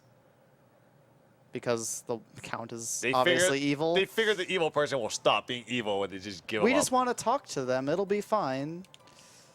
Yeah, that's not a good idea. Yeah. So here's a convenient teleport area. And we have to talk to an NPC that's right next to a save point. Really And bad I didn't talk to the save point. We're good. Really bad interactions here. And you can't walk around on that upper floor either to talk to him. It's all blocked off. Oh my so God. You just kind of have to deal with this thing. Also, the area, the name of this next area is called Dakota Ruins, and that menu says "Go to Dakota Ruins," which I always find funny. Dude, what is that warp? Does it just go backwards? Down the left? I wasn't paying enough. Why am I doing that? Why are you doing this? I don't know. You have to do this for the encounters here. I just accidentally like changed her equipment or her gear. I don't know why you're changing your armor. You're getting better one anyways. Yeah. See, we're switching around some things on Falsetto here, giving her the weapon that we just got, the Power Ring, and switching her first Dark Special because it's a lot stronger. It's basically the Dark version of Snowclaw. Because there's a couple encounters that we have to get into here. And they have ridiculously high defense, so with this, she barely does enough damage to her normal attacks, but that allows her special attack to do a ton of damage to kill them. Yep. Like, also actually just straight up do 0 damage to these guys. Yeah, these guys are really tanky. We also have more antiques. This is the last time we have to deal with antiques, though, so... Yeah, this is also the last time Viola will actually be doing damage. Yep. From now on, Falsetto is going to be our main powerhouse. And she's only going to get better as the run goes on to completion. So at this point, the storyline just starts becoming stupider and stupider. So this area is meant to be a huge like puzzle of teleporters and things between all these areas that look the same. Fortunately, we know exactly where to go, so it's not going to be an issue. Most of the correct ways to go just involves running from one end to the other. Doesn't get too fancy. Although it's very easy to get lost because, like I said before, everything looks the exact same. So here's an enemy they try to force on you. They stick him right in front of a portal, and you can just run right under him. So we're going to run away and just not deal with him. Saves a little bit of time. Thankfully, I accidentally found this in a race on one day. Yeah. Yeah, a couple days ago, we like just figured out you can run under this guy. So we used to fight him, but... And it doesn't screw up the rest of the run at all because we don't really care about yeah, experience. enemies don't give really any experience at all that's worth caring about. Every single boss fight, if you've noticed, has given us multiple levels, so enemy experience is pretty negligible. Yeah, it's quite silly at the beginning because you start getting like 4 levels at a time.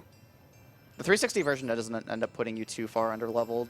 The PS3 version stuff gives you about 40% of the experience that you get on this version, so it's pretty bad in that regard. That's a lot of the reason that that game is a lot harder. But I don't remember. Are we on 21 and 23? I think we'll just say 22 because that's in between. I honestly don't remember at this point. It's been a while since the last one. So probably 20. I remember the last number I said was 20. Oh, it's too late right now. Numbers are hard. Everything is hard. Okay. These fish actually still can chase you even though they're pretty lazy, but... Oh yeah, just fish out of water. I mean, never mind, they're floating to begin with. And they're totally music related. Like those stone golems you're fighting? Yeah. I feel like this game would have been cooler if you fought like giant evil violins or something. But Oh man, he's not that crazy. I mean, he may be dying, but he's not that crazy. I might just have to... Okay. I mean, he's crazy enough to dream of a really anime storyline, but... Well, maybe next limit break we can fight Jealous Base and Mother 3. Seems like a solid plan. So, Howling Thunder still does a ton of damage, even though her normal attacks do nothing. Dude, you forgot to swap Yeah, something. I did. I should have just done both. Yeah, this is fine. Whatever. Yeah, Actually, I need to swap them. I don't know how this happened, How is honestly. Viola it's also swapped? I honestly don't know. I must have accidentally swapped them or something. Because you usually don't have to do anything. Because I switched them correctly on Root Lurker, so I actually don't know. No, you're not supposed to switch on... Wait. Yeah, no, you switch one with 2 and 2 with 3. So No, wait, you switched incorrectly somewhere else, though. I Yeah, it was fine for Root Lurker, so it must have gone somewhere after that. Might have been Rondo. You switched because I remember. Possibly. I remember you like switched on like you're not supposed to switch there, aren't you? We'll fix it now. Yeah, I'm pretty sure it was Rondo where you switched when you weren't supposed to, which is like weird for me. Yeah. Because I remember commenting on that. Like, no, you're supposed to do that. Like, I don't remember it at all. Yeah. I don't know. I don't know. We have a $10 donation from Melrose that says, "Hey Oro, Chaz has sent into nothing but bread puns, and I demand an apology." I'm not gonna apologize for anything. Bread puns. Dude, Bread Gang was way at the beginning of the run. Sorry, Bread Gang? I mean Red Gang. Yeah, pretty much. You always lose time there. Except for that one time I got a sub 7, and I'll never see that ever again. Don't jump here. Jumping here is a trap. Okay, that's 21. Or 22. What'd you say that's 22? Dude, what Well, I is said going the on? last one was 22, so 23.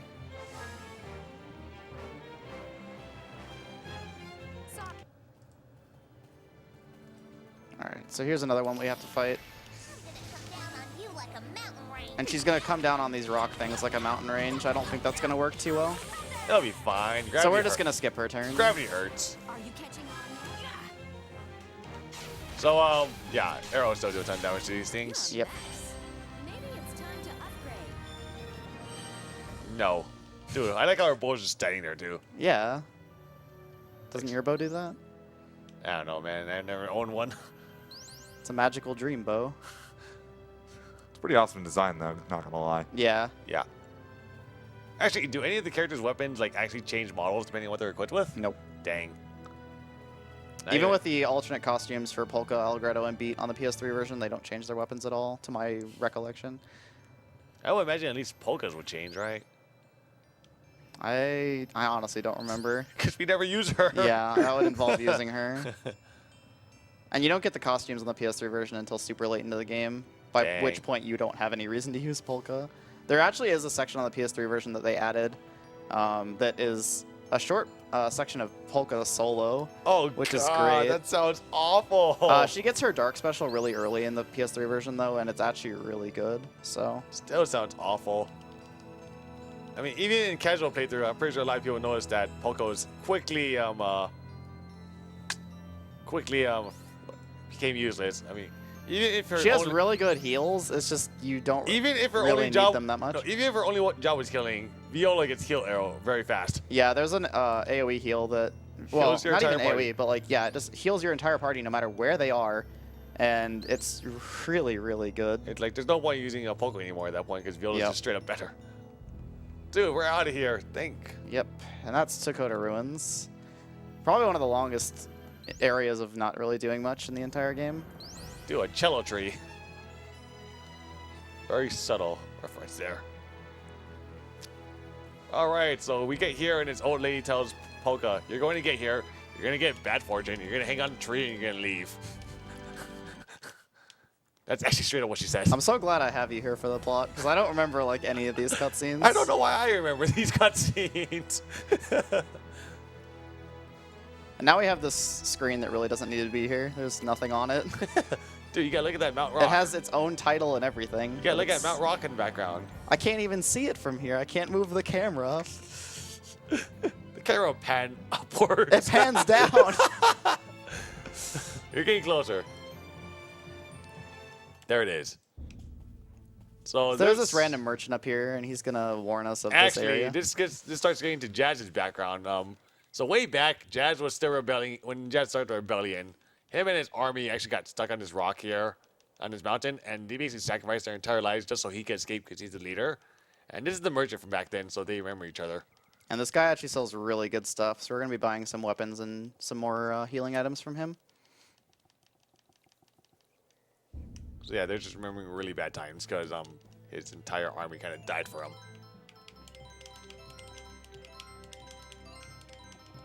Oh yay, good healing items for once. So we basically just got the upgraded versions of the clovers and the cookies. And weapons and armor. Yeah, and some new weapons and armor, which we'll be putting on in a little bit. So I have one more Dude. area to go through until the next boss. These upgrade Opera Knights suck. Yeah, these upgraded versions of Lopper Knights are really aggressive. They turn around really crazy. If you get into encounters with them, like, they just do a ton of damage. They're really fast. They're just really crazy awful Honestly, enemies. this is a pretty common occurrence It's a pretty common thing with the rest of the games that random enemies on the map are just awful. Like a lot of enemies at this point are just stronger than the bosses are.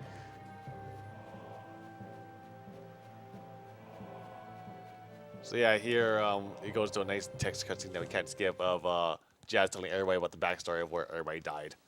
So it actually gets kind of dark here. Actually, this whole story overall is pretty dark. Yeah, it definitely gets really dark towards the end. But this is supposed to like parallel to Chapon's life, where I believe he leaves Austria right when you got Giant Rebellion, or whatever. Yeah, I think so. Yeah. So like he And I leaves. believe that's the whole tie into this chapter as well. Yeah, it's basically Chapon, the rebellion in Austria or Hungary. I can't remember which one it was. But wherever his home country is, because he basically left it at a young age and never came back. Yeah, but this is this whole game is a nice nice 24. celebration of Chapon's life and death. All right, and I hope you guys like wind physics. Yeah, there's a random gimmick on this screen that they decided to add wind physics, and this side of it pushes you along faster, and I got trolled. Oh, it's always gonna push you to the bottom right. Yeah, and the other side pushes you away. So, and enemies aren't affected by the wind physics at all. So here you can kind of slip by a lot of the enemies. Yeah, Unfortunately, I got unlucky there. You can ease that run, but on the other side, it's really awful. So like if you just don't do anything, you'll slowly walk So like backwards. here, it's gonna fight me, and the enemies just don't care. Oh, okay, good. That's fine. They have really small little ranges that they can run through. So Okay. okay, cool. Yeah, an interesting thing with enemies in this game too is if they see you and you move outside of their like range. 25? Yep. If you move outside of their range, it kind of resets their AI manually, and a lot of times that will cause them to just turn around and walk the other way. So you can kind of just force enemies out of your way if they are facing you. Yeah, it's the only thing you can do to get rid of annoying enemies besides killing them. Dude, that guy just This forgot what he was is doing. Dude, this is dicey. sketchy right here. Okay, we're good. Okay, we're good. So now we've got the next boss, who's another one of the hardest bosses in the game. Well, he's I not too would bad. say. He's not too bad though at this point. He's definitely up there. He's also really aggressive, has a lot of like really large chains that can just kill you if you miss a and single a block. really annoying voice. Yeah, he has a pretty great diabolical laugh. You're not gonna miss it.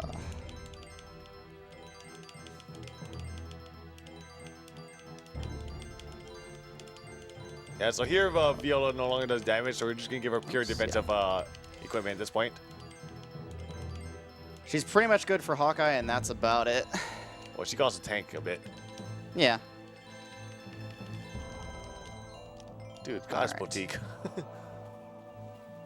It takes so many points. I don't want to Yeah, put but it you can replace 4 cookies that you're not gonna use. in. Yeah, I guess that's true. No, that's a bad idea. All right, so here we meet up with Crescendo and Serenade. Serenade, and Waltz just appears here with the army of dragons. Hey, here's the villain that we've been talking about the entire game and you've never seen. Now we've seen him a bit, Well, we've seen like his hand when I've skipped cutscenes. pretty much.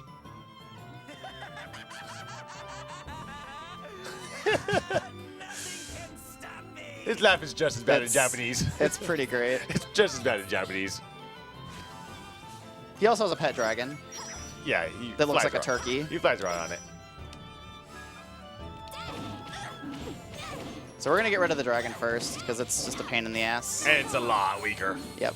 We're also going to use it to put Shadow Silhouette on Falsetto. Catching on yet? Nice. His AI broke. Kind of wish I had gotten Salsa's turn first though, but that's fine. Yeah, Oh, he's not dead. I probably should be shouldn't have fine. Hawkeyed there, honestly, but Ah, yeah, and there's nothing I could have boy. done about that. dude, she's wow.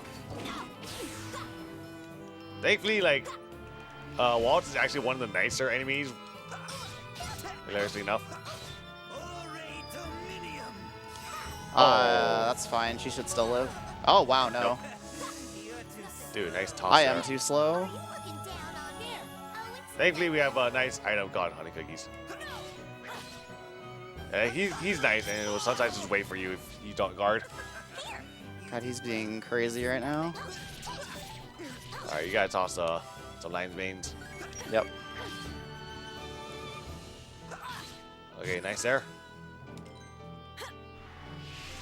All right, now we're ready to kick some butt. Dude, you're in a shadow. Wow. Yep. So, I actually made a slight change to this route where you used to not get Dark Roach, and actually the current record still doesn't get it. That's fine. But basically, the strat for this fight to kill him in one turn involves standing in his tiny shadow. That's not fine. That's whatever. I'll just heal up and make sure I'm fine. But yeah, he has a tiny little shadow you can stand in to get your dark combo. Dude, you can't counter that.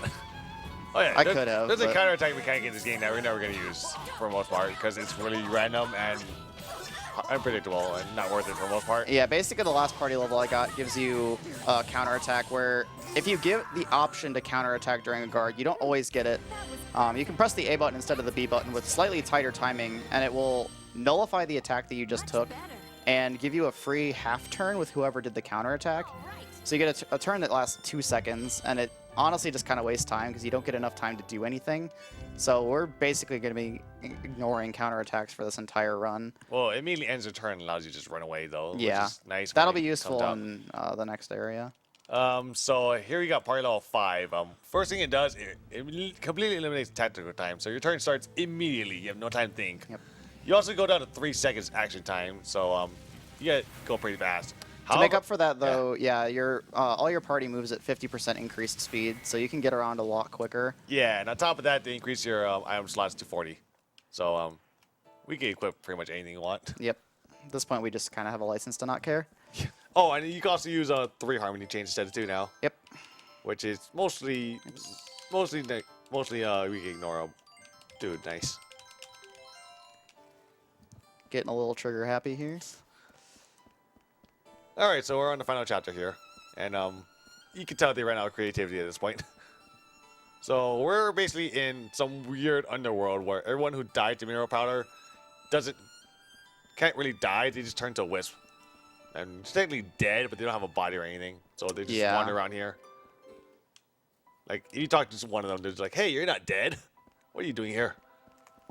And now we have more goats, because we didn't get enough of them before. I know this place is flooded with them. And actually coming up here are the 2 text boxes that I mentioned early on in the run that you can't skip with the B button for whatever reason. That's while talking to this wisp here. There's basically this giant barrier in front of us that leads to the last area of the game.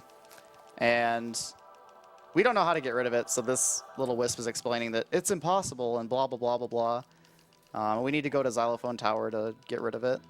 But it's impossible, so we can't do it. So we're going to go back and do it. All right, they should probably try to explain the storyline all this, but so the goal for Walt this whole time has been trying to collect the glowing agogos, which are like these forest wisps, which is what he sent Fugue to find, because apparently if you mix them with Mineral powder. mineral powder, it like increases their effectiveness by like 10 times as much. So he finally managed to get one, and when you beat him, his assistant drinks it and turns into this giant monster, and rips a portal. It rips a portal to here. So yeah.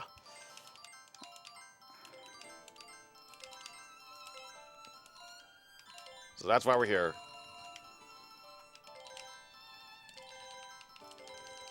Dude, Just doing some menuing for the next boss right here. yeah, actually, we get so many item slots. It's generally not worth it to fill it up because we just gonna spend more time emptying it out. Yep. Because it's preferred that I have the lion's manes that I use to buff falsetto at the top of the menu, and I have no option of ordering them how I want. So I have to, if I want them at the top of the list, I need to unequip everything first. Yeah. So the fewer things I have to unequip, the better. But I want to also have enough things that I feel safe enough to do the fight. Yeah. All right, so welcome to Xylophone Towers. I hope you guys like piano puzzles and piano staircase. Or So xylophone staircase, there's 3 yeah. sections of this dungeon, and each section is locked off by one of these xylophone puzzles. It's basically Simon Says. So this little statue thing is going to play a piece of Chopin's piece called Nocturne, and we basically just have to play it back. And it's always the same song. It never chooses another Chopin song to play, so it's the same every time. Yep. So Xylophone staircase. It's gonna get beautiful. Yeah, these xylophone staircases have some pretty fun properties, as you'll see soon. Oh man.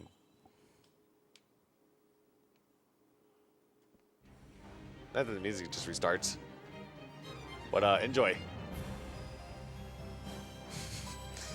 Random notes. So yeah, coming up here soon are an enemy called Black Golds, and they're the main reason I pick up that extra 5% speed item. Basically, they'll have a really random chance to let you run away right away, or they'll get a turn first, and you can counterattack them and run away right away. Because of the way encounter mechanics or runaway mechanics work, you only have to be running for the entire duration of a turn. So if it's a counterattack turn, you only have to be running away for that shorter turn. So we either want to run away right away or get a counterattack right away, and that extra 5% speed just helps us outspeed it a little bit more of the time.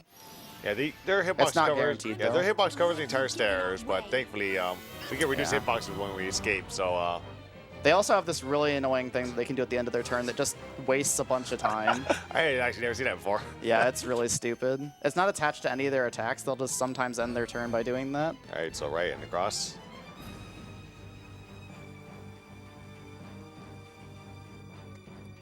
Oh, look at that! More scorpions on tails.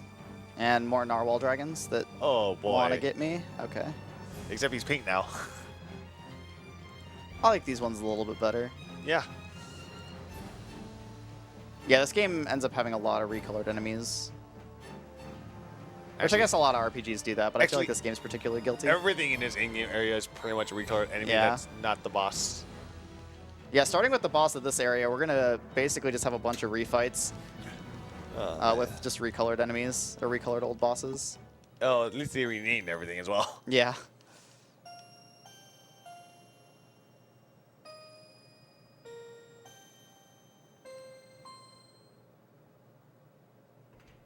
Oh man, I hope you guys got that. And I've actually had a couple runs where I accidentally am standing on the wrong key. Because basically how you do this is you stand on the key and press the A button, and it's just not registered as on the correct key, and if that happens, you have to listen to it again, and It's so slow. it's really slow.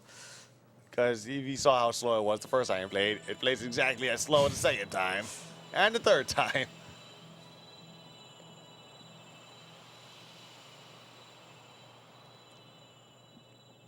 And all three areas of this place are more or less the same aesthetically. They're just slightly rearranged. Oh man, these staircase. It's actually not random, it goes in a set order, so if you keep going up and down, it'll keep going back and forth.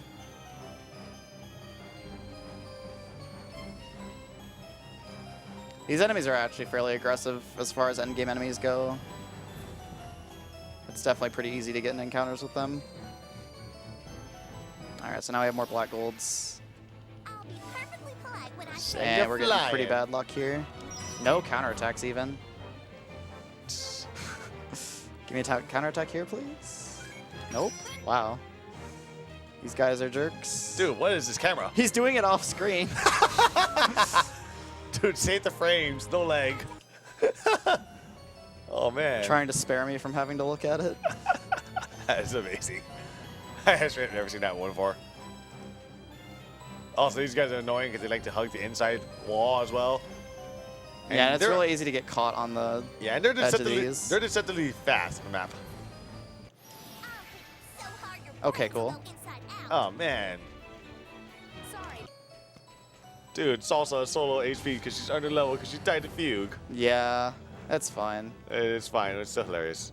You need to get out of the way. Holy crap. Okay, we're good.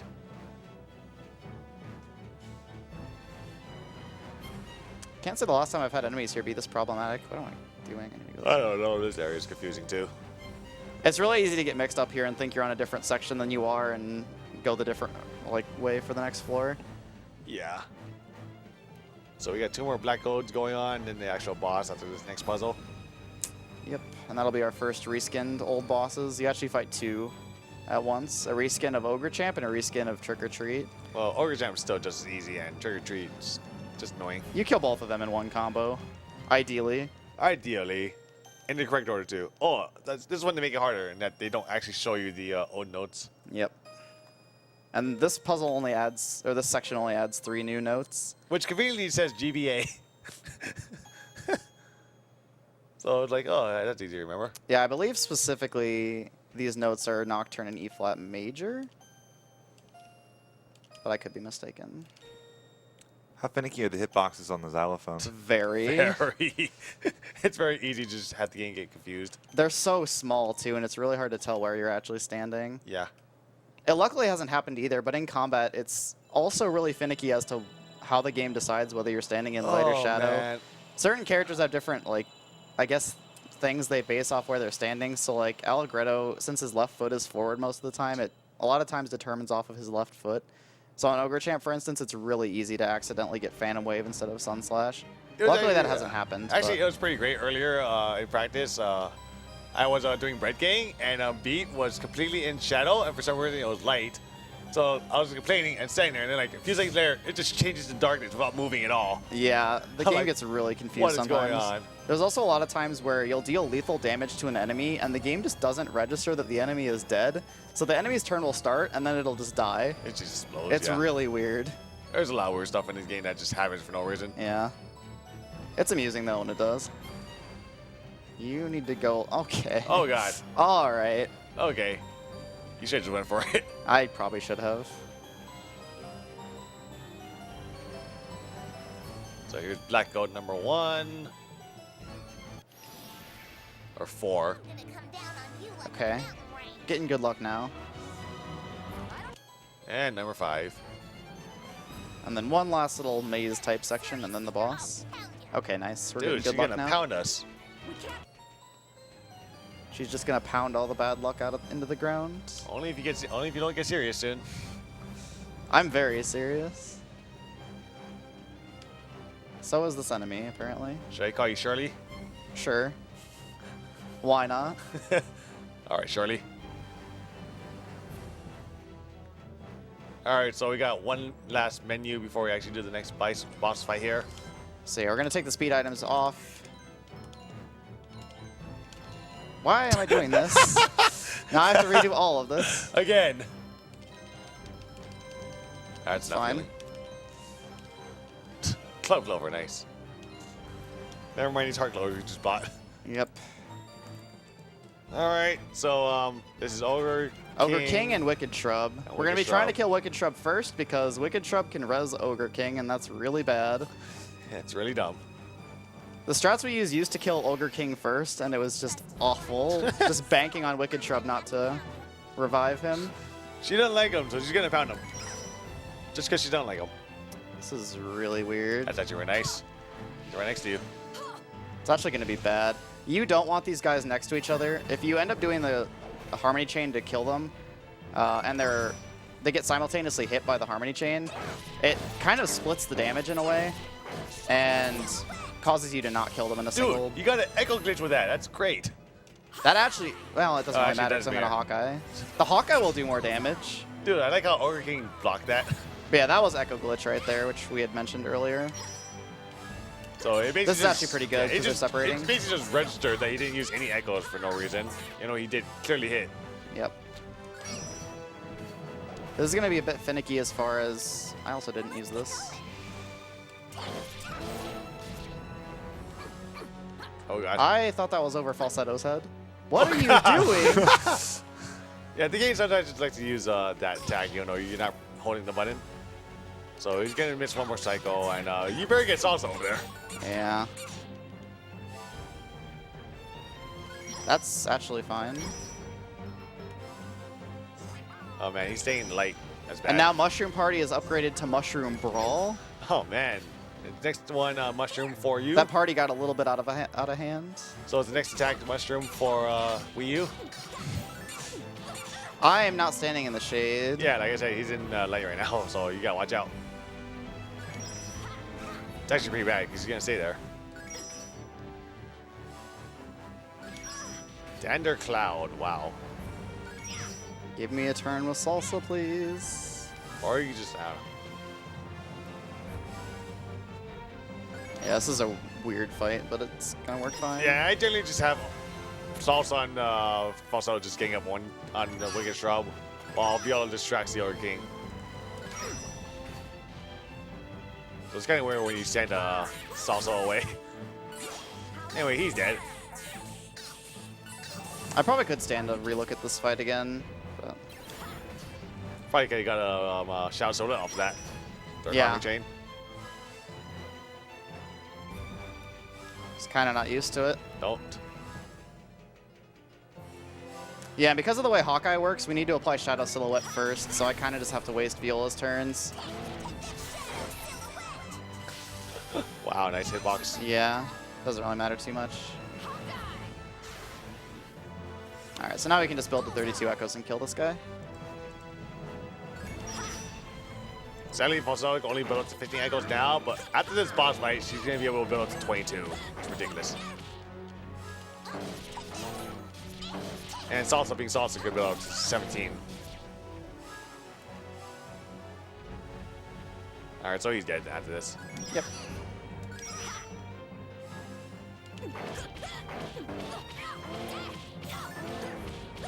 That was interesting to say the least, but it works. Yeah, what a weird fight that was. Alright, so he drops a weapon called Terror's Left Arm, which when he puts off Falsetto, brings back the mechanic where when you hit an enemy with a regular attack, it gives you more action time, and it's really stacks up on her. It's busted. There's also an accessory that you can get that's a little bit too far out of the way for the speed run, but it also has that effect, and it stacks to ridiculous results. Oh you my can get God. like really large combos in a single turn. It's just gross excess at that point. Alright, so now we got the final dungeon left of this. Yep, which is just some more reskinned bosses and then the final bosses.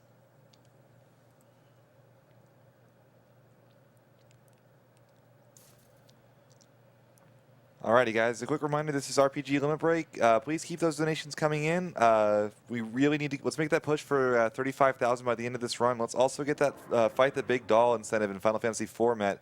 It's only missing $138, so hurry up, get those donations in, guys.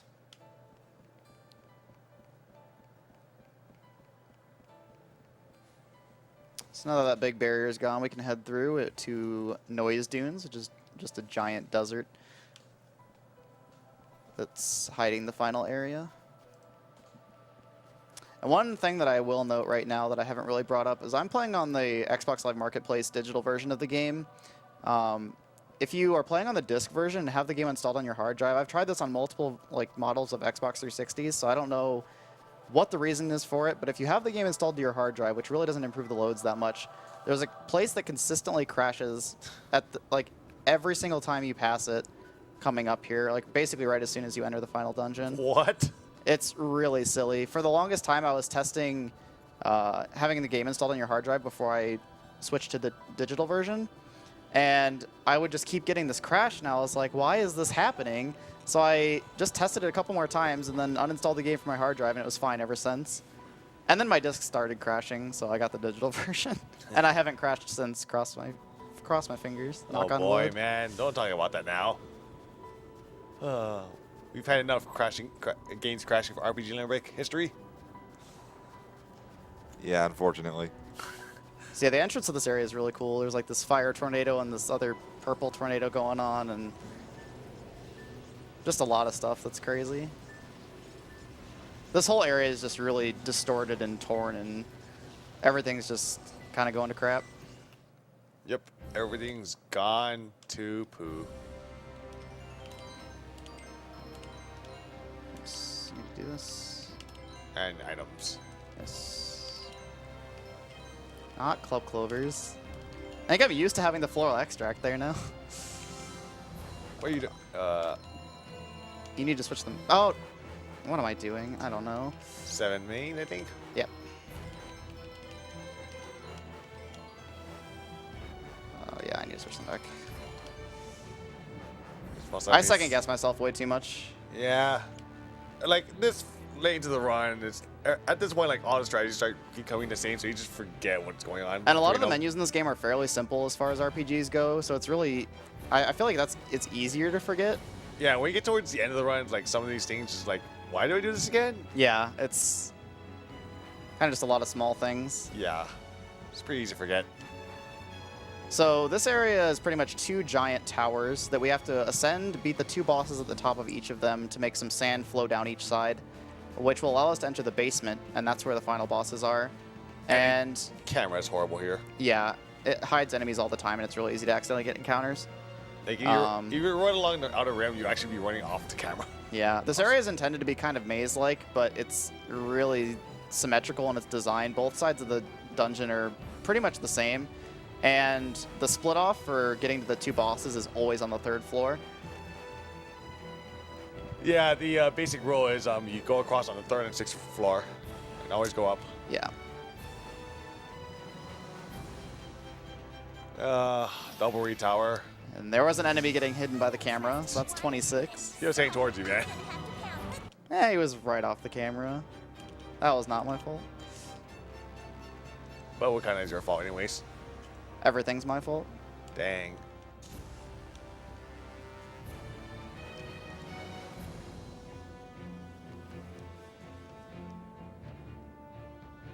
Alright, so the first refight we have here should be White Jewel, which is Baby Dragon all over again. Yep.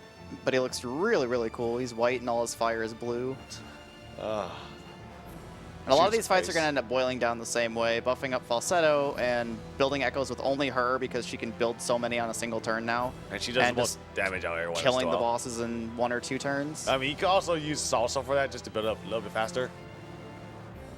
A lot of bosses actually don't die to the correct combos that you're supposed to do efficiently if you end up building to 32 with other people. It works out perfectly if you only build with Falsetto, though. Oh, okay. Oh yeah, these cutscenes are unskippable. Yep. Because why not? The cutscenes after the bosses, too, where they explode are also unskippable. That's quite right. Do a counter attack.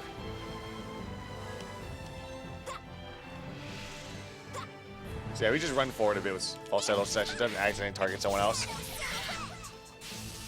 Also conveniently puts her in range of the enemy for a Shout Silhouette. Dude, nice. I gotta love this fire. It looks so cool. It's just blue.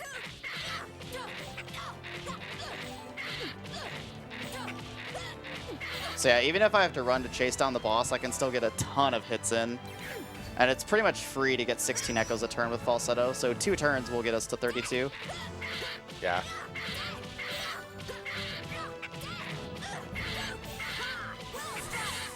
I'm not gonna chance getting Shadow Silhouette since Viola's standing in the light. Eh. You catching on yet? Not Oh, really he's worth almost it. dead. He's almost dead, so Yeah, you don't even need to get anyone else, just hit him. yeah.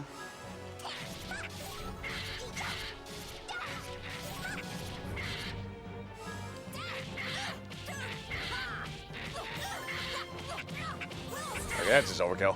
Yeah. And he's down. That was perfect. Not bad. Oh yeah, we're just getting a bunch of level ups because why not? Yeah, these bosses give a bunch of experience.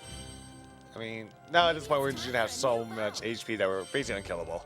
Yeah, and this is pretty much the only area in the game that you can kind of do in whatever order you want. You can access all 4 of these bosses at any time.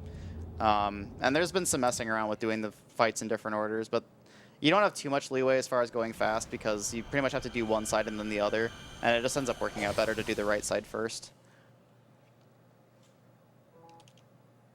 So now we have some like flashback cutscenes that I don't even remember what all goes on in It's them. basically every character is trying to convince Frederick that this is not a dream, this is real life. Yep. That's basically it because he keeps Frederick's kind of starting to wise up at this point that he is where he is, and he's in the situation that he's in. like he knows this is a dream and he's convinced, but while going through the adventures, he's slowly starting to like think that what if this is actually the real life? Yeah, and he doesn't realize he's dying, and No, he knows he's dying though. yeah, he's kind of in denial though at this point. But like everybody's trying to convince him that he is not that this is real life, not dream, and he's slowly starting to try to believe it. Yep. So now we're gonna go back down to the 3rd floor and go to the other branching path, and then go fight a recolored Death Crow, which is probably the, it's one of the easier of the refights. Yeah, it's like extremely consistent at the beginning. Still gotta deal with this wonky hitbox, but it is what it Yeah, is. The worst refight is probably the last one. Yeah. The last one's a refight with Boar, and just like Boar, or the first Boar, he can charge everywhere and waste a bunch of time. It's dumb. It's not nearly as devastating here, but still loses a lot of time. Especially does that at the beginning, Yeah. because that just screws up positioning of everyone.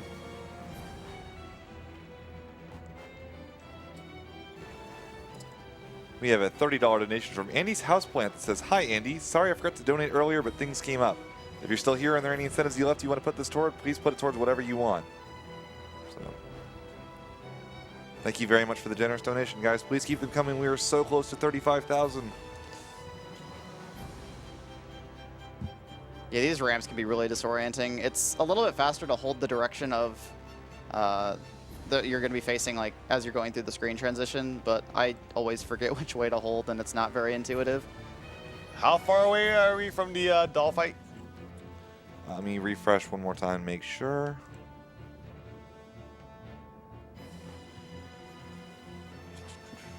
Still 138 away, so. Oh boy, I got paid today, so let's do this. I was gonna say, if you weren't gonna do it, I was gonna finish it off with mine, so I might as well snipe 35k while I'm at it. seems good. So here we have Red Death Crow. Oh man, fiery Death Crow. Which I like Blue Death Crow a little bit better personally. Oh, is he blue in the original fight? He's like bluish purple. I don't know. Also, this fight really resembles Reem from Final Fantasy Crystal Chronicles. Yeah, actually. It's like pretty much the He exact needs to be same. yellow. So this fight always starts off with these antiques going to falsetto. So Conveniently. the first thing we're gonna do with falsetto is just kill them. And if you hit multiple enemies, I actually haven't brought this up yet. If you hit multiple enemies with basic attacks, you get echoes for each one that you hit. So we're gonna build to 32 really easily here. As if falsetto didn't do that easy enough on her own now. Yeah, the basically echoes is basically for every hit you do on any enemy during the combo.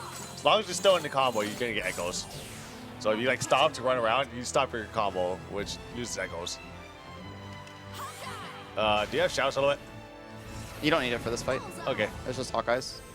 I did forget to put Lion's Manes on though. Oh my god. It's rezzing. That should be Salsa's job then. Yeah, I just brain farted. It's fine. She can finish off this guy. Meanwhile, this guy, I don't remember what the boss's name is, probably gonna go for Viola now.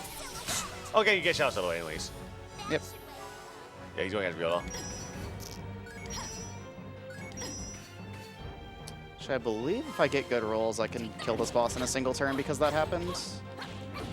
It's just usually faster to give her the Lion's Manes on Salsa's turn, so you usually don't end up doing this.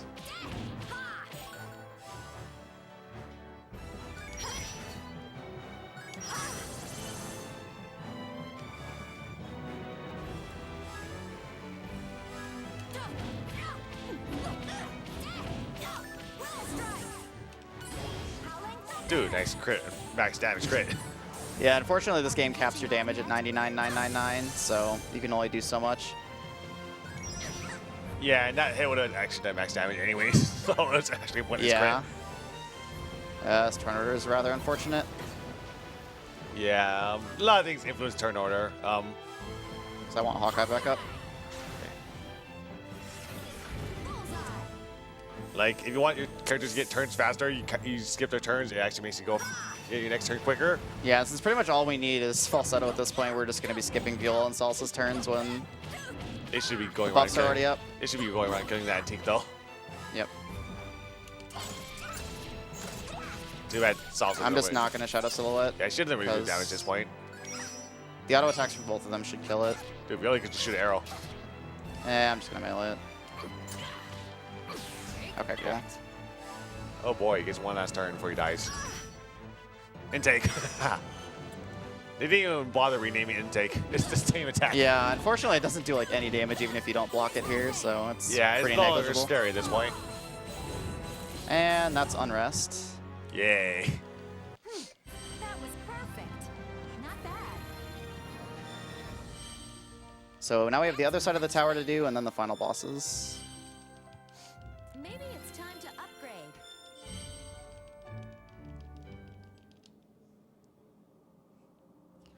We have a $5 donation from Delta that says, "Amazing run. It's impressive to see this game done so quickly. I was level 90 and 45 hours in and still found the end hard. Keep up the good work. Donation goes to Runner's Choice." Thank you. We also have a shocking $138 donation from PX that says 35K snipe. No idea that one was coming in. I don't know where that came from either, man. I guess my phone must act on its own. That's dangerous if your phone just spends money Oh without man, your I better change my consent. password now and just smash my phone. But your phone knows your password. That's why I smashed my phone. Okay, fair enough. I mean, I gotta get a new one anyways because these ones suck.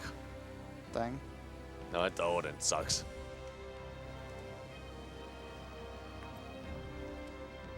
So now we gotta walk all the way down and then walk to the other side. So if we have any more donations or plugs, go for it. Alrighty, so that should have finished off the Fight the Big Doll, which it did, of course. Had to refresh and make sure real quick. As a couple other things for the Final Fantasy IV run, we do have some naming incentives. We have naming Cecil at winning right now is Bick with $35 and Meanie in all caps at $30. So it's a pretty relatively cheap snipe if you want to name a character in Final Fantasy IV. If that's not your taste, maybe you want to go for Kane. Kane has Genki leading with $505, and Arby's is trying its best at $38.33. So I believe the next unmet incentive itself is the Hero 3D hard mode in Half Minute Hero 2. That's Oh, at boy. $134 out of $300. So please continue to get those in. All of your donations are greatly appreciated. They're going towards a great cause. Thank you guys so much. And don't forget to share the word on social media, whether that's on Twitter using the hashtag RPGLB16 or on Facebook. Every little bit helps, guys. Thank you guys so much for being with us here at this late hour for the Americas. So.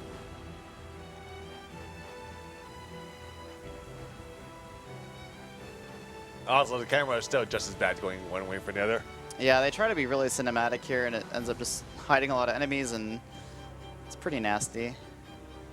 All right, so we can go downstairs right now where we're supposed to go, but we don't have both towers finished yet, so there's nothing down there yet.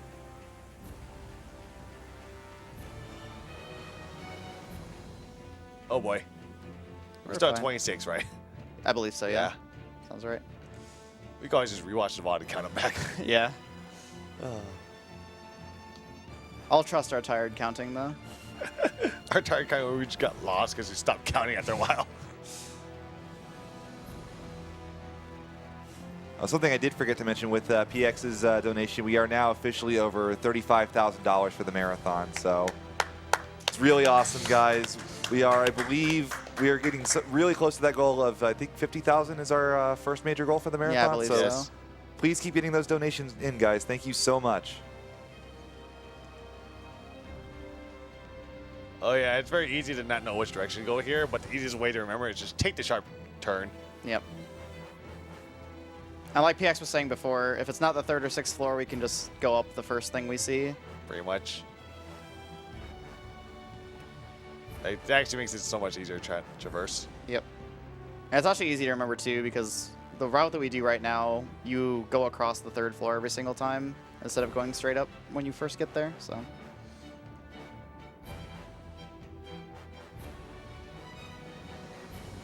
Dude, if you can also find some way to get out of balance and not be stuck, we appreciate here as well. So we can just go across the 7th Yeah, floor. if there was some kind of out of bounds in this area, you could probably just like go downstairs and skip all of this. Or just, yeah, or if you can't do that, just walk across the 7th floor. Because this is probably one of the most tedious sections of the game. It's right at the very end. Yep. It's just walking and dodging everything.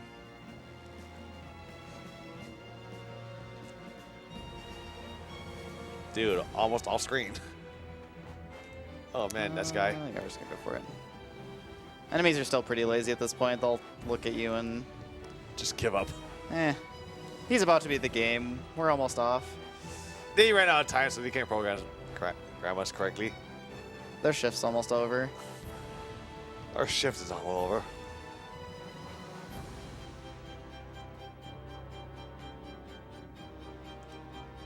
They also randomly put those onion enemies on these floors, and they're conveniently on the 3rd and 6th floors, so they're more visual cues to just know where to go. So now we have reskinned Killer Knight, which is a little redder than the other one, I guess, but this one looks pretty similar to Dude, regular look at Killer that Knight. face, though. He's got like a hammer for a face. And he's also missing his 2 maledictors, which is great. Yeah. I don't trust you one bit. And this fight's probably the fastest of all the refights if it goes well.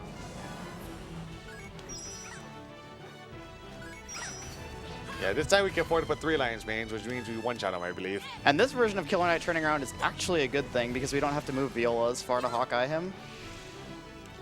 Since enemies can guard Hawkeye, so you want to do it from behind them or their side. He can pretty much guard everything.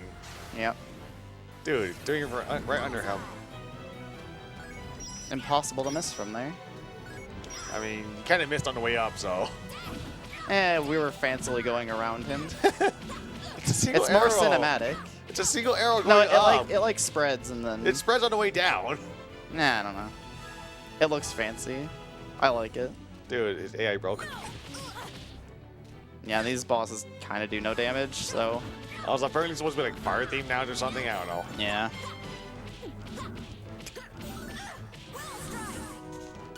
Look at that damage. I actually was in his shadow too. Dude, nice. And that's him taken care of. Yay. That was That's a boss. much better. Yeah, as I was mentioning with, I think, Beat's specials, Falsettos as well, her dark ones do slightly more damage than her light ones, so ideally you want to be in the dark. I believe the light specials here are damage range, so you can sometimes miss it and not kill them in a single combo. So we have one more refight to go, and arguably the worst of all of them, but it's still not too bad.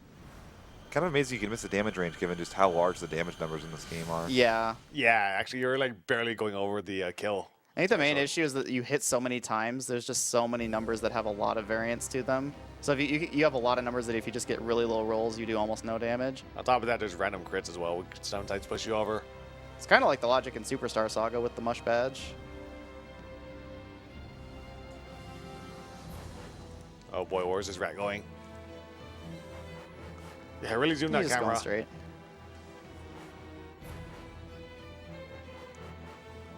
Yeah, the weird thing about those like shark cannon enemies is that the little ball on their tail like actually doesn't have a hitbox. You can kind of just walk through it. Actually, yeah, a lot of tails don't have hitbox. Which is honestly a smart design choice. Just so you don't have weird collision on things. Scorpions still exist though. Scorpions oh are still my awful. God, scorpions are awful. See, I'm gonna have to do a menu for the before the next boss, but that'll be the last menu of the game. Unless he uses a ton of healing items because something went horribly, horribly wrong. Yeah, which is not too likely to happen. But you never know. This is a marathon. But, Yeah, it's scary. I mean, he did chase you after a while. Yeah. That guy's just gazing off into the abyss. He had nothing else to do.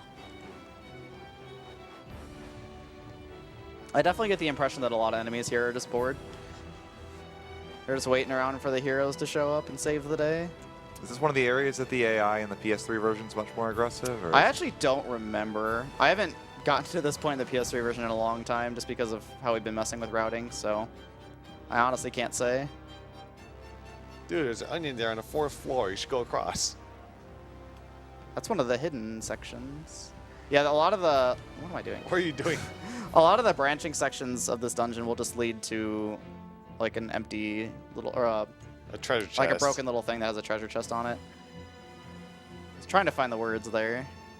They were escaping me.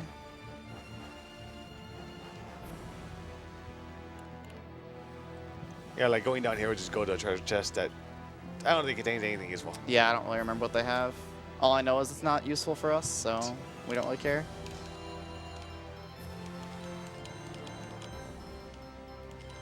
Dude, the goddess bouquet.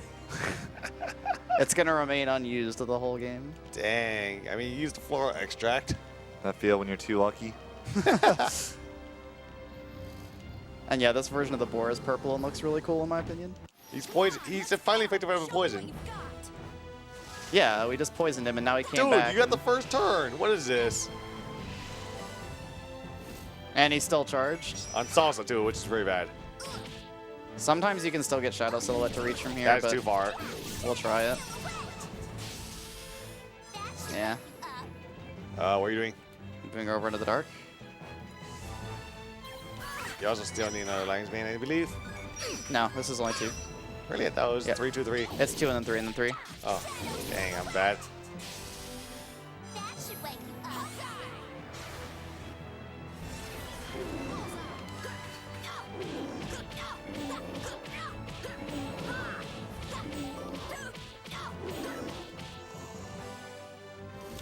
Oh my boy, gosh. charge. No, maybe you should just have And Viola. he's coming back. Nice. Dude, nice. Maybe you should just have Viola stand in the light, pointing away so he can get Shadow Silhouette. That's not a bad idea, but it's too late for that now. Oh, you can always try here anyways. Yeah. You get Shadow Silhouette off the 3rd chain, it just saves a bunch of time. Yeah, that's fine. Yeah, the weird thing about doing Hawkeye off of a Harmony chain is that you don't see the debuff, but it is there. It's really strange, but I don't know if it is there or not. it is. I've tested this. Oh my Dude, gosh. what a epic guard. Yeah, I'm not going to get enough echoes. It's unfortunate. I thought I was around him to the point where he couldn't block, but not quite.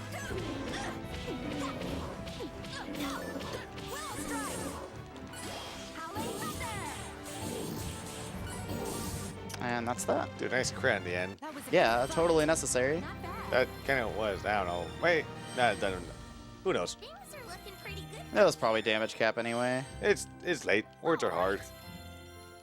Everything's just big numbers at this point. You've been waiting for how long now? All right, so on to the final bosses at the bottom of the tower. Well, technically, there's an elevator at the bottom or a portal at the bottom. It's actually a staircase to a teleport to the top. Yeah. We're just going up and down and all around.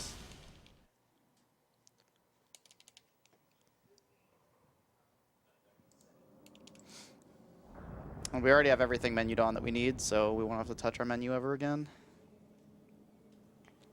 Unless, like, Unless said Ruined before- Body for some reason wrecks me. Yeah.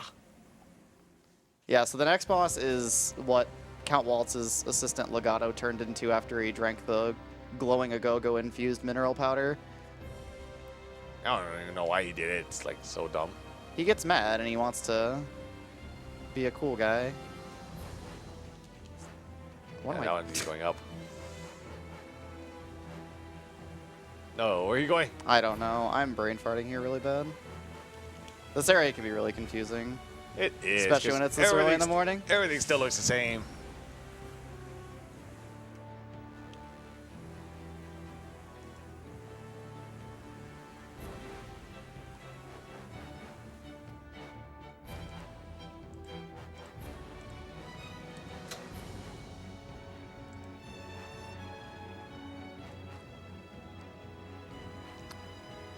I mean, not really much story to talk about at all because you pretty much said everything.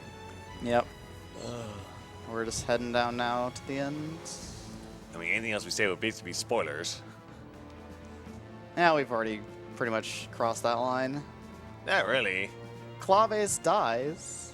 Yeah, well, you learned that like halfway through the game. Yeah, I guess if I opened the menu and you didn't see Claves there, you'd kind of assume. But you never know. She could join you at any point. I know, man. We just gotta go to the secret dungeon.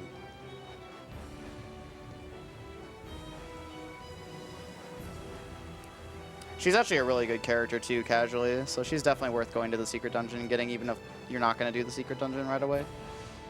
You don't have to complete the secret dungeon to keep her. You just Nope, have to go there. you get her right at the beginning. I don't know how. She's kind of dead.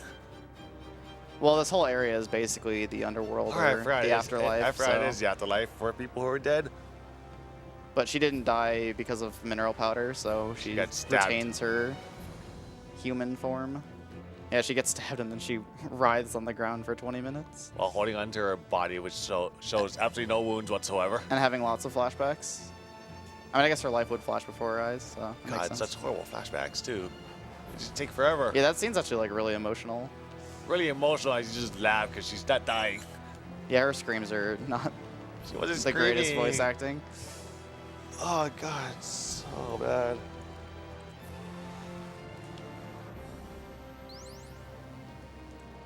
I mean, she basically just regrets falling in love with her assassination target. Yeah.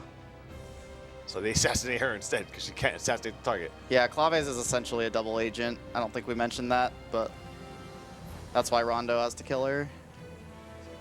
Because she can't trust him. Or Yeah, her. Rondo's kind of crazy. Yep, just a bit. Dude, this room's filling up with people waking up. I guess it is about that time. About 4:20. Oh God, it's 4:20. Memes. Dude, ruined body. All right, so this is what Legato turned into. And this is probably my favorite music piece in the entire game. Unfortunately, we don't get to hear it that long, but it's really good. Dude, nice music here. What in the world? It's almost like it's the final boss fight. What is going on here? Here. Everything's going on.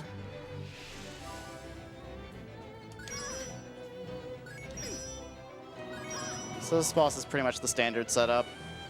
This boss actually doesn't have an attack that it debuffs your attack stat, but it's not by much, so you can pretty much just ignore it. Also, shadow in this area is actually kind of hard to find. You got this like small fan Yeah, the light in shape. this area is really like It's fancily really- shaped. Yeah. This boss also has some of the worst hitboxes in the entire game. If I ever get Echo Glitch to happen, it's on this fight. Yeah, this is the most common place to get echo glitched. I've lost a lot of runs to this because like getting Echo Glitch here just wastes like 35-40 seconds and it's awful. Yeah, Blood Sync will actually give you a attack down even though you guard it. It's dumb. This might get echo glitched. Okay, Oh, we're good. fine. Oh, we'll go for Shadow Silhouette. Nice. Nice! Are you catching Alright, I on? just saved a nice attack cycle there. Yep. So after you do the 2 attacks from your first character, if you keep the chain going, it's random between which characters are able to do an attack and are in range to do one. And since Viola uses range to everything, she's always in range. So if we get Hawkeye here, we basically just waste time. But we got Shadow Silhouette, so it's fine. So we're just going to build the 32 again and then finish him off.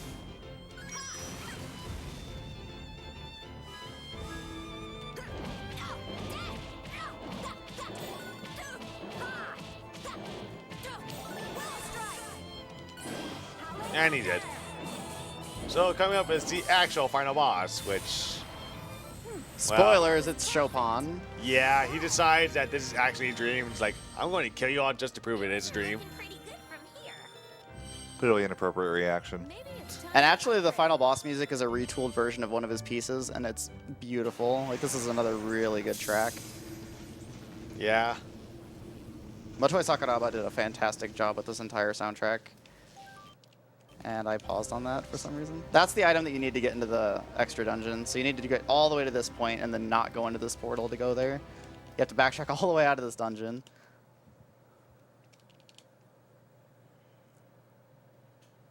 He actually has like this really big speech here. Like, yeah, we don't care. We just wanna Yeah, he kill you. basically like is just like, this is my dream. I'm gonna take control and blah blah blah blah blah. Basically, just take Auron's speech from Final Fantasy X and just like change it around a bit. Yeah, that's fairly accurate actually. Let's see how good you really are. Dude, nice. Also, he gets this ridiculously huge power boost for no reason. Yep. It doesn't matter how much you used him in the main game, he's always going to be the same strength level here. Also, if you don't have this nice shadow, if you don't have the nice shadow buff on Salsa, you have to rely on these clouds and his shadow. Yeah, if you don't have the Dark Brush on Salsa, it's really Oh annoying to do man, this. time for the longest attack in the game. He didn't do it at the end of his turn though, so it doesn't waste too much time.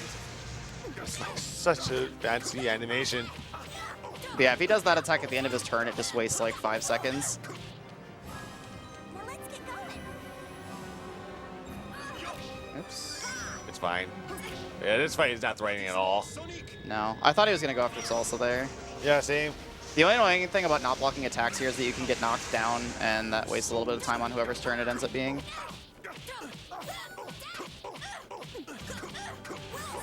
Oh I went boy, for that early. was. Yeah. This is probably fine though, honestly. Are you catching on? Oh, that did a lot of damage too.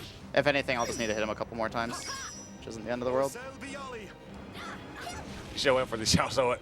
Yeah. Ah, it probably wasn't close Here. enough. Dude, you're gonna shout with Hawkeye. Oh, you missed Hawkeye. Unfortunately. Dude, nice. Dude, a counterattack. And time is actually coming up, but it's going to be on the final save.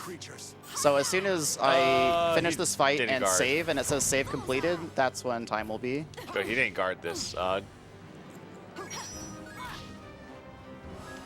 going to see if I can get to 32 here. Probably not, though. She can get to 12, which is good enough for you. Yep.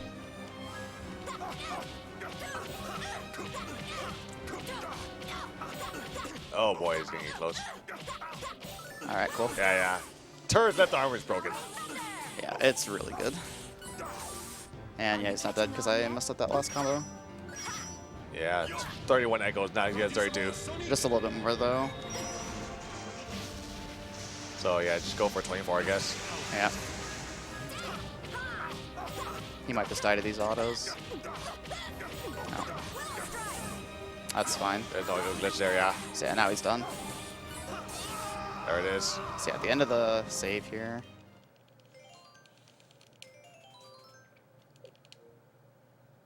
Save you on the hard drive, dang. And time. All right. Oh my gosh, that was something else. But yeah, that was Eternal Sonata. I hope you guys enjoyed it. Thanks for watching. Yeah, thank you very much. That was awesome. Thanks for sticking around with us for some of the technical difficulties. Coming up next, we have Final Fantasy IV, any % no credits warp by Nerm, so don't go anywhere. All right. So that was what, 25 encounters? Yeah, 26? 26. 26, That was yeah, actually so still a pretty good fight. $260 for... That was actually a pretty good run, though, honestly, for the most part. Yeah, for what it was pretty good. Yeah, I'm happy with that. So this ending, we actually can't skip it. It's an hour and a half long or something like that. It's Yeah. really, really dumb. So yeah, we'll pass it off to the Just next pass round. off to the next round, please. All right. You did it. Oh.